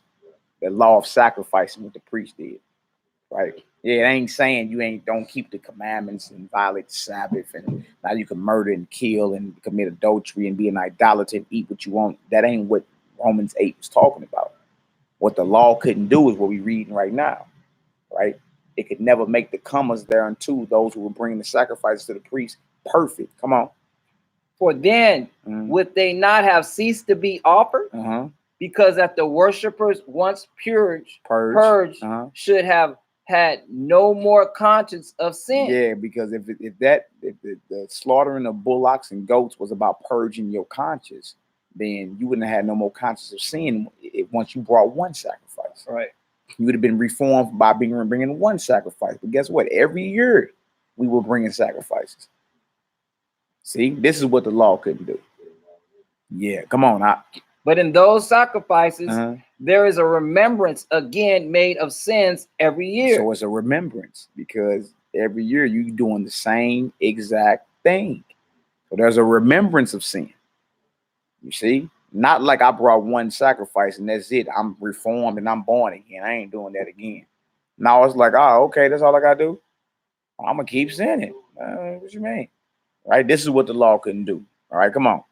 For it is not possible that the blood of bulls. It is not possible that the blood of bulls, come on. And of goats. Come on. Should take away sins. Could take away sins. Going back to Romans 8. And then read that part again. For what the law couldn't do, verse 3. Man should be saying the prayer. I'm like, all praise, all praise, all praise, all praise. All right. All good, y'all. All good. Most High bless our family, man. Y'all, this is not a competition thing. You know what I'm saying? We love our brothers and sisters. It's all good. I know sometimes families scrap, but it's all good. You know what I'm saying? This is not a competition, y'all. All right. All right. All right, come on, let's get it. Romans 8, verse 3. Yeah.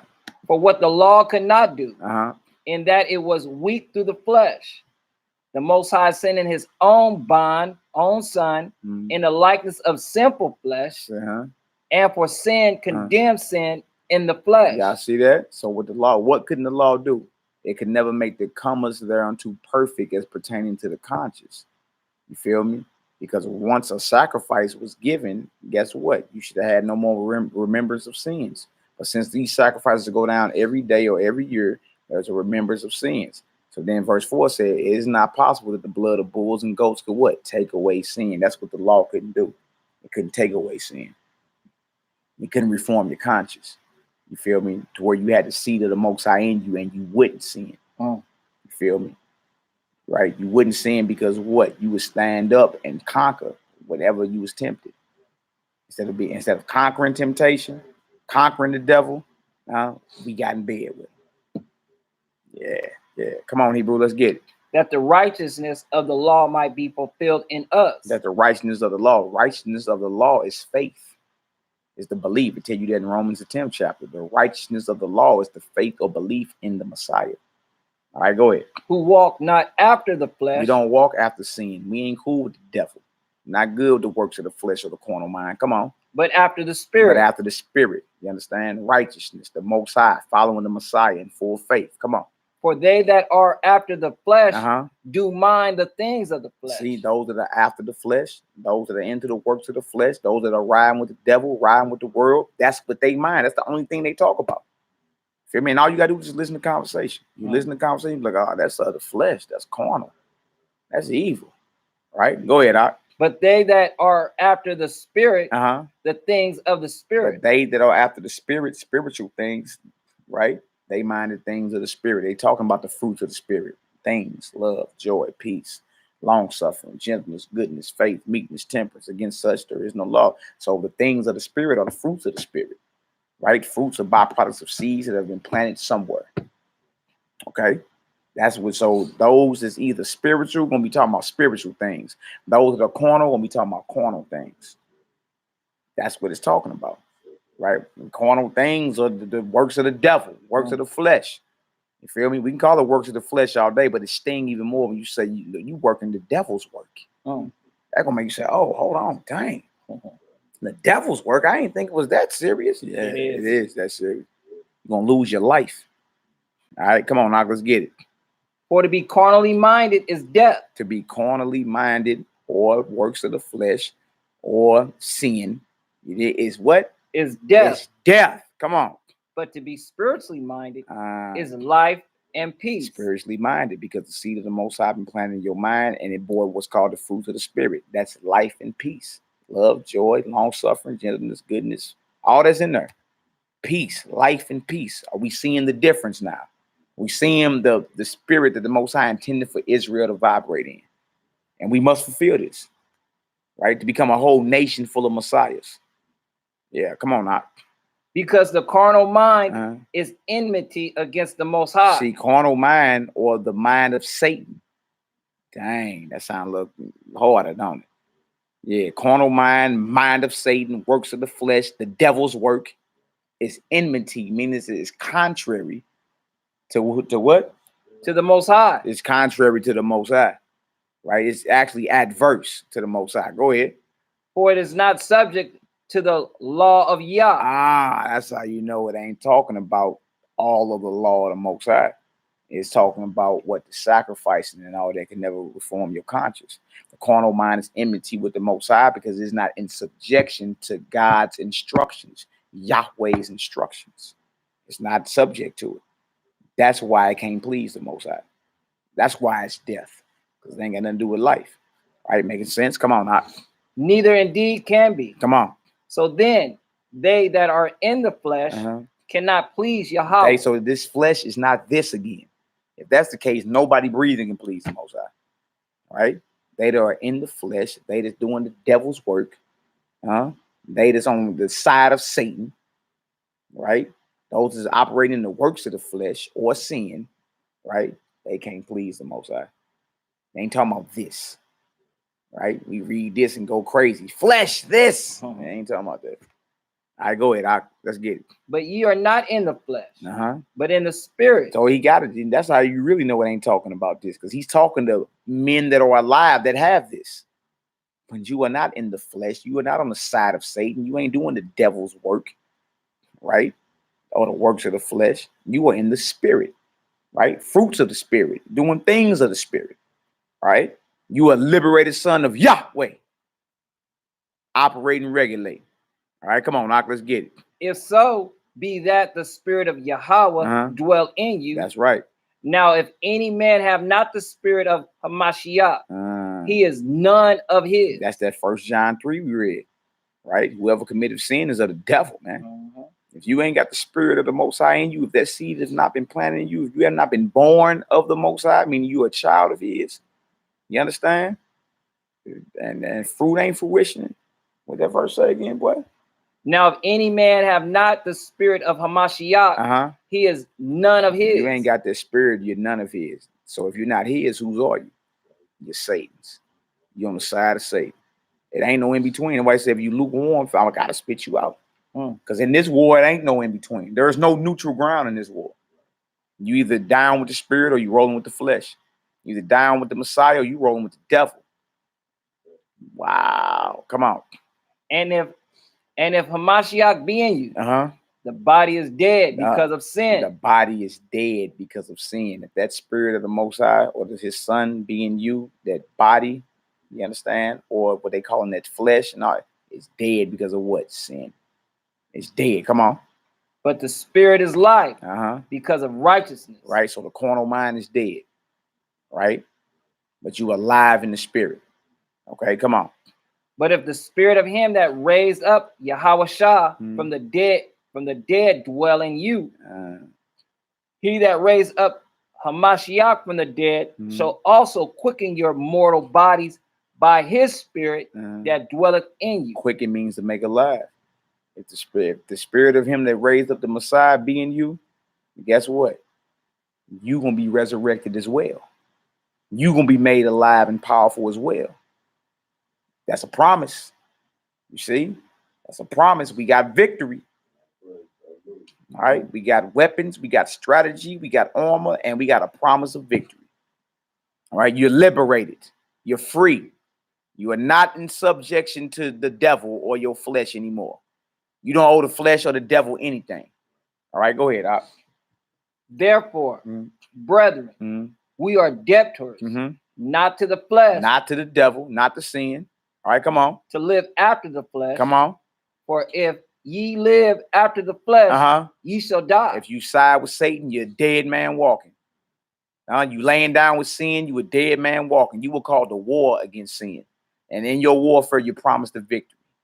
As long as you rejoice and have full belief. All right, come on now. But if ye through the spirit do mortify the deeds of the body. So if you through the spirit kill the deeds of the body or kill the works of the flesh. Through the spirit, the only way you're going to be able to mortify or kill that carnal mind is by putting on the spirit. Walking in the spirit. Come on.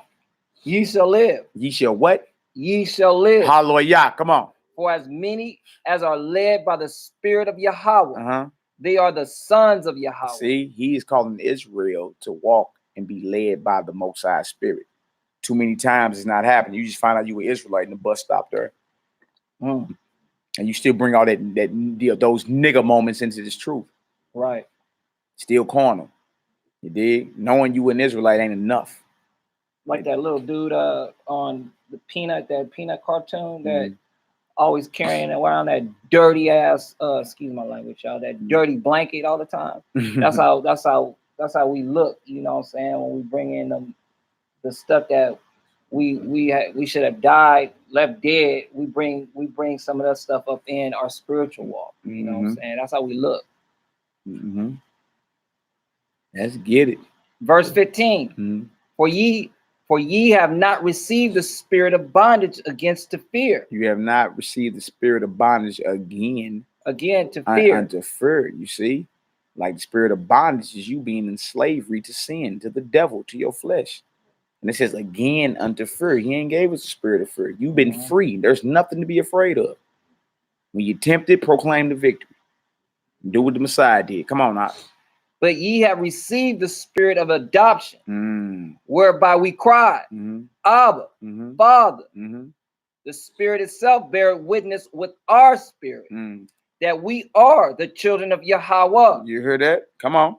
And if children, then heirs. Then heirs. I always say that, man. Yeah, heirs. Like an inheritance.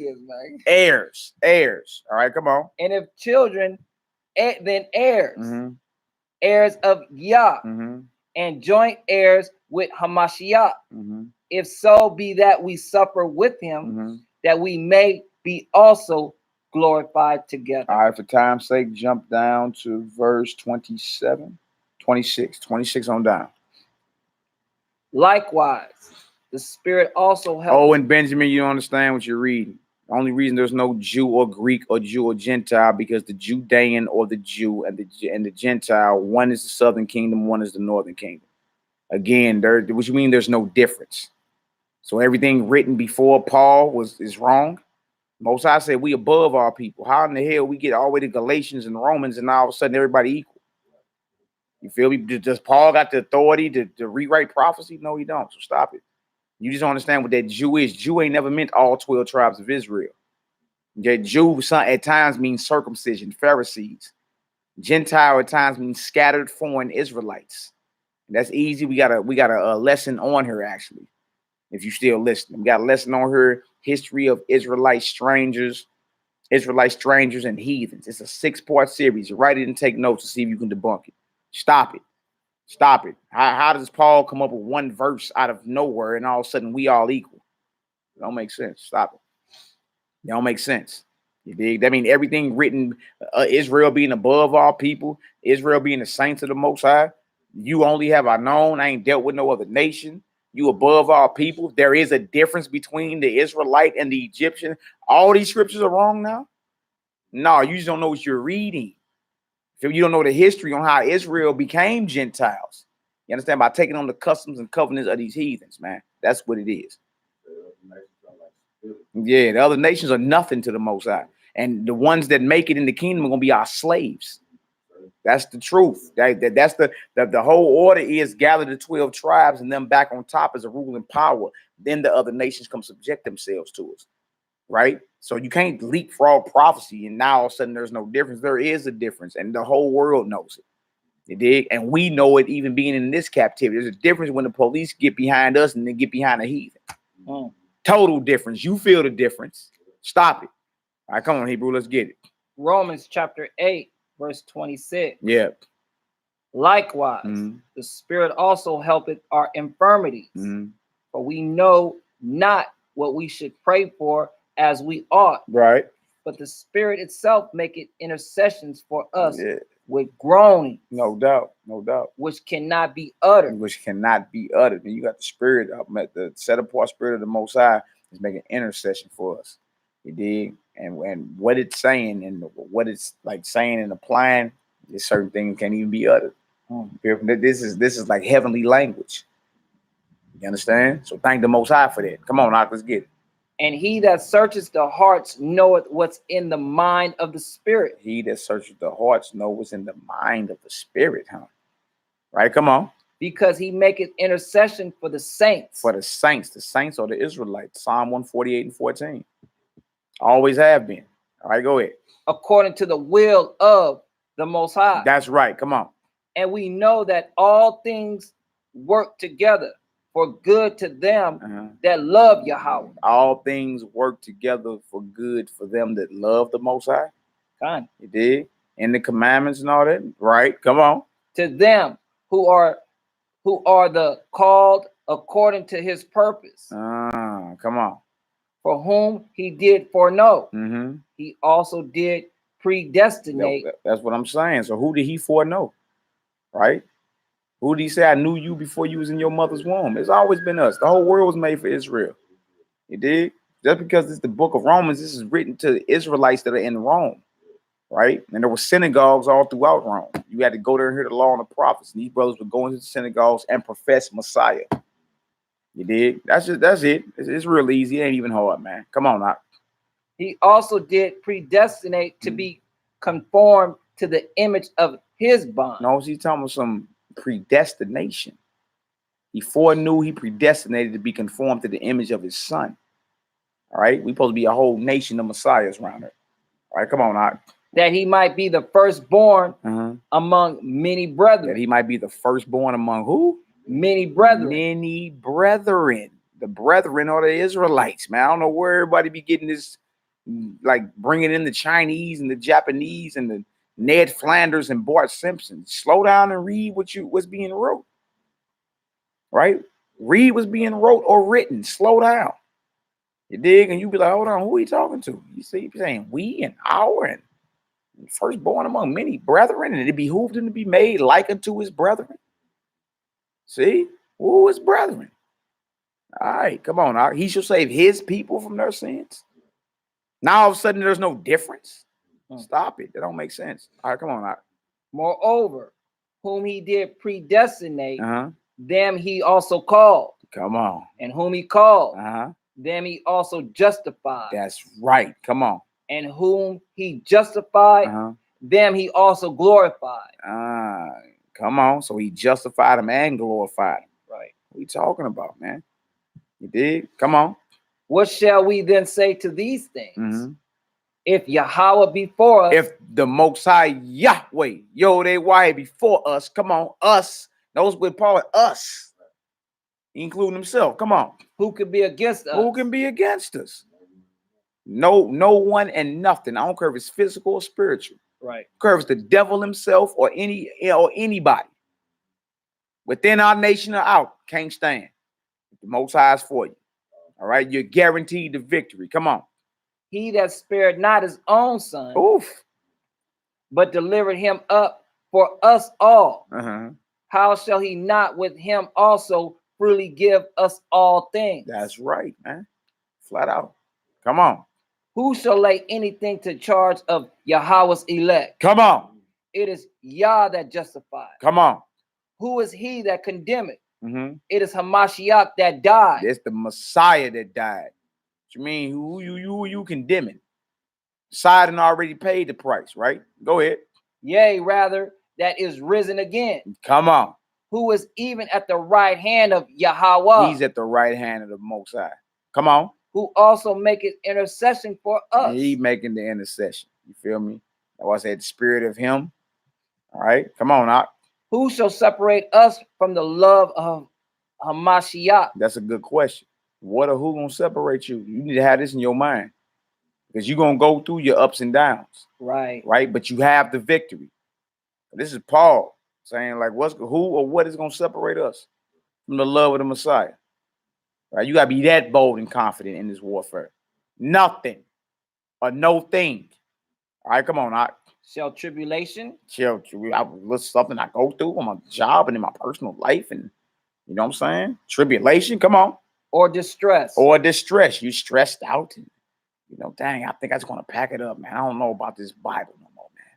Come on. Or persecution. Or persecution. Being persecuted. Being put on the FBI list and whatever. You feel me? Or going through with your little carnal family about certain things. What else? Or famine. Or famine. It's famine in the land. You really ain't eating. You understand? Why you got to get used to fasting several times a week. Get prepared. What? Just because you ain't eating, you gonna what? Hang it up, pack it up, and go home. Right? Go ahead.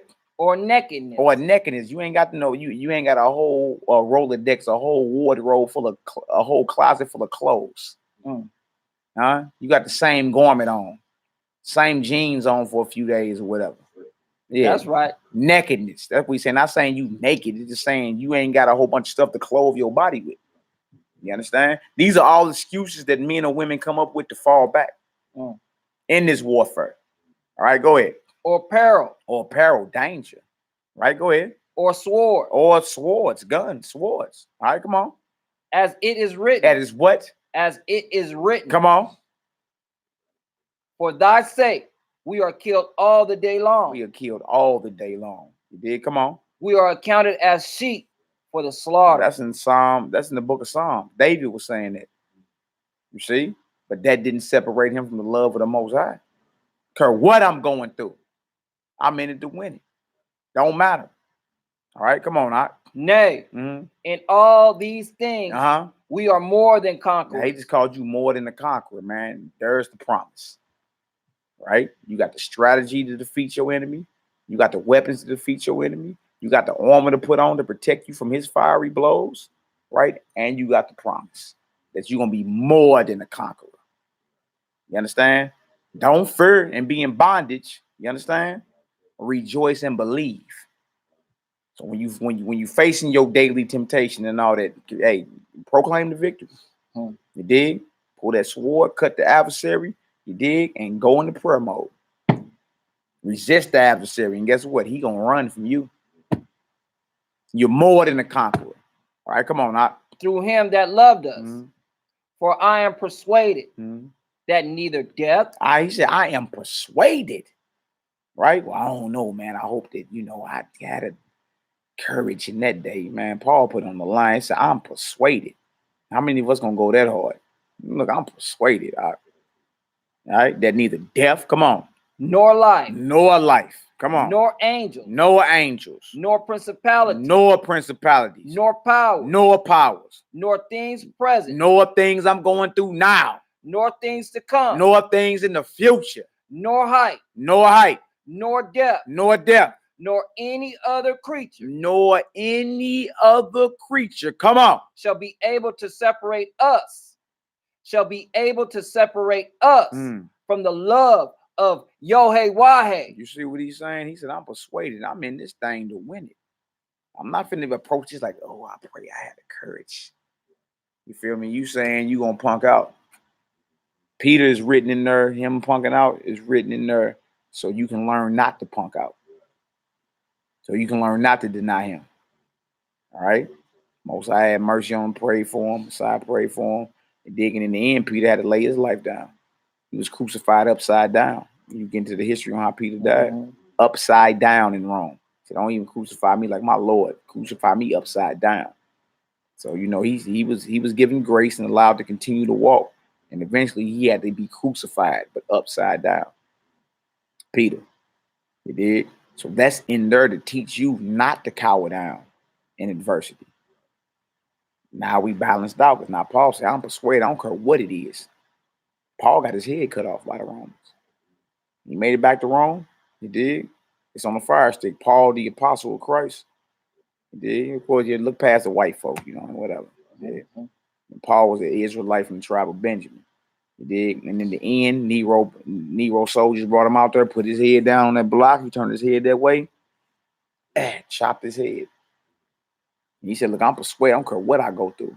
Not life, not death, no thing present, no things to come, no angel, no principality, no distress, no tribulation, no persecution.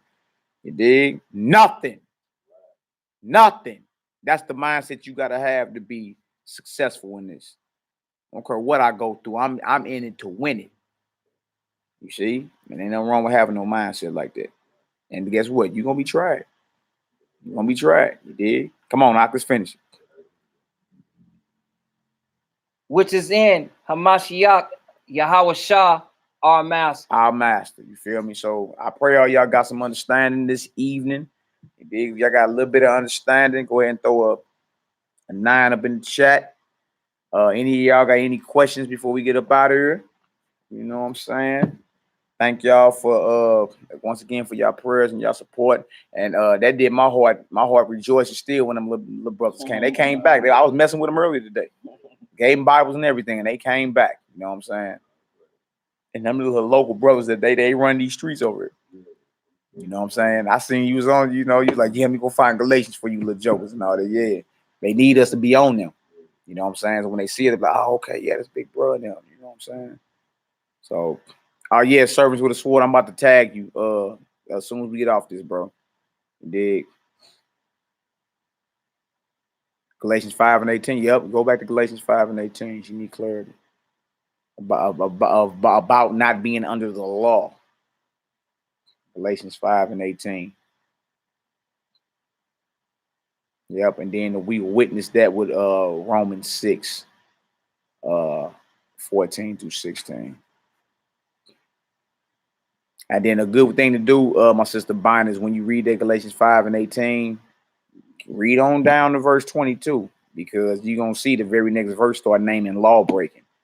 So it's not saying you ain't got to keep the law of the Most High. It's saying that you are not up under the law to your flesh, the law of sin, the law of the devil, because that's a law too. All right, that's what it's going into. All right, and we also Romans 7:23. Can you put it up for me? You want to go back over Galatians 5:18 real quick, no doubt, and we'll give you the witnesses to battle that. Certain people be like, I'm under the spirit, I ain't under the law. And they don't even know what they talking about. And what law are you talking about? You feel me? You saying you got the right to be evil and rebellious? Like, that's a certain thing you start asking them. You understand? Go right into battle mode. Like, what are you saying? I got the right to murder now? Oh, of course not. So what laws are you talking about? I got the right to commit adultery now? No, you don't. But then what law are you talking about? What law are you not under? You feel me? And make them answer. So go to Galatians 5 and 18 real quick. Show y'all how to go ahead and combat that real quick. All right. Paul's letters catch you up. You did, if you're not studied up, you know what I'm saying?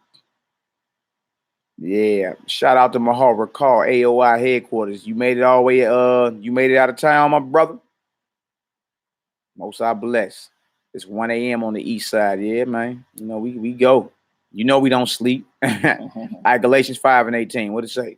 But if ye be led of the Spirit. If you be what? But if ye be led of the Spirit, right, ye are not under the law. So the Christian's whole mindset is, I'm led of the Spirit. I ain't got to observe the law. I ain't got to observe the Sabbath. I can eat pork. I can do whatever. Right? But see, what you do is keep reading. Read on down to verse 22. Now the works of the flesh are manifest, which are these. Come on. Adultery. Come on, that's law breaking. Go ahead. Fornication. Law breaking.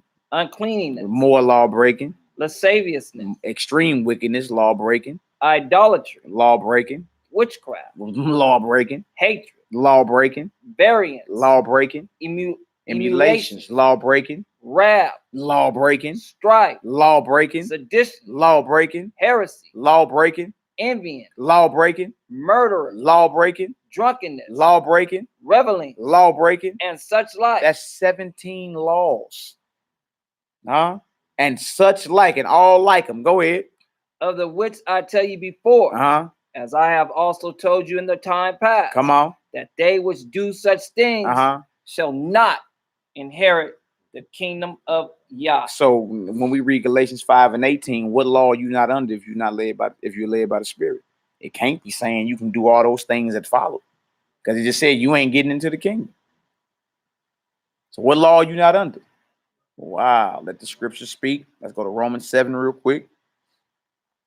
Romans 7, 22 through 25. Romans 7, 22 to 25. Write this down, Biner. Write this down. And again, never let them one line you. Never let them one line you. When they one line you, they gonna get up out of that deal thinking that they got the right not to observe Sabbath and eat what they want and celebrate Christmas because I'm led of the Spirit. You ain't led of the Most High Spirit. You led of a spirit, You know what I'm saying? The spirit of error. You serve the Lord of flies. All right, come on, now let's get it.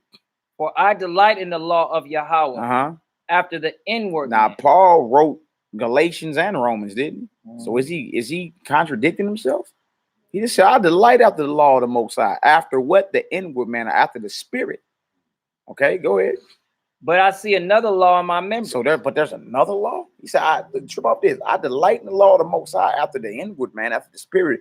But there is another law in my members. Come on. Warring against the law of my mind. Warring against the law of, we in Romans 7 and 22, sister. Let's go back to 22. Let's let her get there so she can read it. Because she asked the question. Put a 7, Bina, when you there, sister. Okay, you got it. Go back to Romans 7 and 22. Now, this is the same Paul that wrote that Galatians. He wrote Romans. Okay, come on. What it say? For I delight in the law of Yahweh after the inward man. So he's saying he delight in the law of the Most High. Right? So he can't be talking about in Galatians 5 and 18, this is a law that you're not under. It must be a different type of law he's talking about. After the inward man that rules our spirit, right? Go ahead. But I see another law in my members. What other law is in your members or in your mind? Come on. Warring against the law of my mind. Warring against the law of my mind. What law is this? It got to be something that's against the law that he delight in. Right? Go ahead. And bringing me into captivity to the law of sin. The law of who? Law of sin. Because sin is a law if you keep it and follow it. That's if you are led of the Spirit of the Most High, you're not under the law of sin. You dig? And being that, and if you're not under the law of sin, guess what you ain't got to do? Go sacrifice no animals for the remission of your sins. You already had a sacrifice and you believe in, that's the Messiah. So you see, that's what it's talking about. It's not saying that you got the right. When Christians bring it up, they try to wiggle out the fact that they supposed to still be observing the Most High's commandments.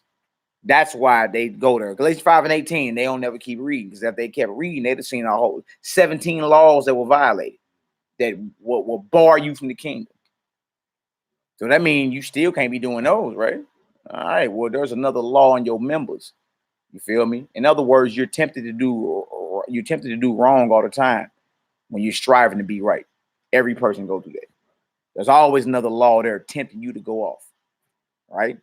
Now, it's called the law of sin or the law of the flesh, works of the flesh, or the side of Satan. That's the law that you are not under if you're led by the Spirit. Okay? You got it, my sister? Hallelujah! She got it.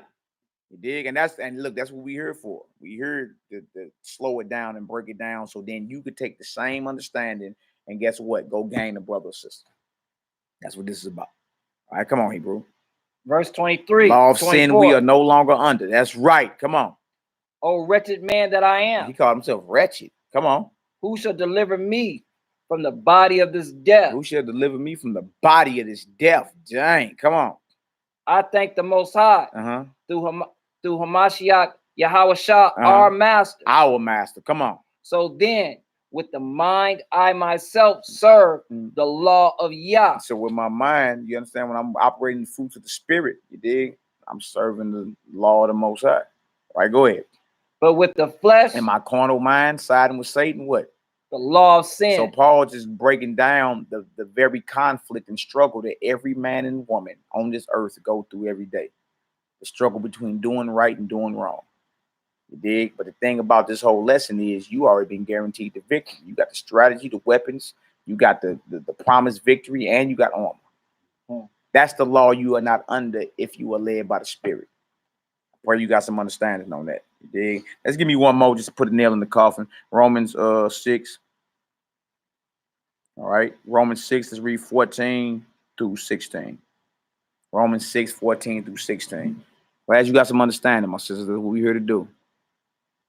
The law of Yah we will serve. That's right, not the law of sin. If you are led by the Spirit, you are not under the law. What law? The law of sin, the law of your flesh, the law to yourself, the side of Satan, the works of the devil. All these things are synonymous with the law that you are not under if you are led by the Spirit of the Most High. You feel me? And if that's not the truth, then why in Galatians 5, 19 through 22, it names 17 laws that if you are violating, or matter of fact, 17 sins, should I say, which means 17 laws have been broken, right? And if you are committing those, it says what? You ain't getting into the kingdom. So that law in verse 18 can't be talking about the law of the Most High. It must be talking about what? The law of sin. Law of sin. All right. That's what it is. All right. Last witness. We're going to close out. Matter of fact, we're going to pray out right at the time. Next prayer hour is at in 3 minutes. All right. Romans 6, 14 through 16. Same verbiage. Paul wrote this too. All right. Come on, Doc. For sin shall not have dominion over you. Sin shall not have rulership over you. Why? Because you're being led by the Spirit, right? Sin can't rule you then. The devil can't rule you. The flesh can't rule you. Come on. For ye are not under the law. We are not under the law. What law? The law of sin. The law of the devil. Come on. But under grace. But under grace, meaning mercy. You see? Same thing we was reading in Galatians, basically. The word grace is there now, right? Instead of being led by the Spirit. Grace is there, right? In which we have grace, we have mercy. All right. We're liberated sons of Yahweh. All right, come on now. What then? Shall we sin because we are not under the law, but under grace? So what you saying? We got a right to sin? Yeah, because that's somebody's going to ask that when they read Paul's writings. What you saying? Okay, we can sin then. We can transgress the law because we're not up under it. We're under grace. Right? Come on. Yah forbid. That means no. You don't got no right to violate the law of the Most High just because he gave us grace and mercy. You still got to stand up and walk straight. Right? Come on. Know ye not that to whom ye yield yourselves servants to obey, his servants ye are, right? To whom ye obey. You understand? Whoever you obey, you the servant to. All right? So either you obeying the Most High, you obeying Satan. Yeah, flesh. Right? Most High, spirit. Yeah. Come on. Whether of sin unto death, whether of sin or the devil unto death, come on, or of obedience unto righteousness. Or obedience, you dig? Dealing with the Most High in the spirit unto righteousness. All right. I pray you got some understanding, my sister. Look at it. Look, y'all forbid. You got it. You got it. All right, y'all. We about to pray on out. You dig? Once again, thank y'all for your prayers. Thank y'all for y'all support, man. I pray the Most High was glorified and you all were edified. You know what I'm saying? And bringing forth this word. You know what I'm saying? A lot of work to do out here. You know what I'm saying? Y'all stay focused. Dig? Again, the liberated sons of Yahweh's spirit. Part 2. We got a part 3 coming. We got so many other scriptures we still got to hit. You know what I'm saying? But I like putting all the scriptures down and then we just take our time and go through it. You know what I'm saying? They actually help people better than just trying to speed through them. Yeah, they got with yeah, you read 25 scriptures and people got all questions. What good was that? It wasn't good at all. All right. So we about to pray on out, y'all. You know what I'm saying? Do it in the Hebrew. We're gonna shut down. Abinu. Abinu. Shabbat Shemayim. Shabbat Shemayim. Yid Kadesh. Yid Kadesh. Shimka. Shimka. Tabo. Tabo. Malkuteka. Yea, I say. Yea, I say. Ratzonka. Ratzonka. Kabashamayim. Kabashamayim. Cain. Cain. Ba'aret. Ba'aret. Etlakim. Etlakim. Kukenu. Kukenu. Tain Lanu. Tang Lanu. Hayom. Hayom. Uslak Lanu. Uslak Nanu. Oh. Kata Enu. Kata Enu. Kamo. Kamo. Shel Sokim. Shel Sokim. Gam. Gam. Anaknu. Anak. Lakotin. Lakotin. Lanu. Lanu. Wa'al. Wa'al. Tabienu. Tabienu. Lide. Lide. Nisayon. Nisayon. Ki. Ki. Im. Im. Kokzenu. Kopsenu. Min hara. Mihara. Kilaka. Kilaka. Hamamlaka. Hamamlaka. Wa'abura. Wahabura. Wahatifaret. Wahatifaret. Laome. Laome. Olamin. Olami. Amen. Amen. Hallelujah. Hallelujah. Hallelujah. Hallelujah. Hallelujah. Hallelujah. Praise the mighty Yah. That's right, Yahoo. Long live the King of Kings. Long live the King. Long live the King of Kings. It was an honor getting on here chopping it up with y'all once again. That's right. Pray for us as we continue to pray for y'all. Y'all willing, y'all see us up on here tomorrow, going right back hard in the paint. You feel me? And let's get her done. You feel me? Love all y'all indeed and in truth. You understand? Love Israel, man. Love your creator and love his people. We ain't got long to the fall of Babylon, y'all. That's right. Yes, sir.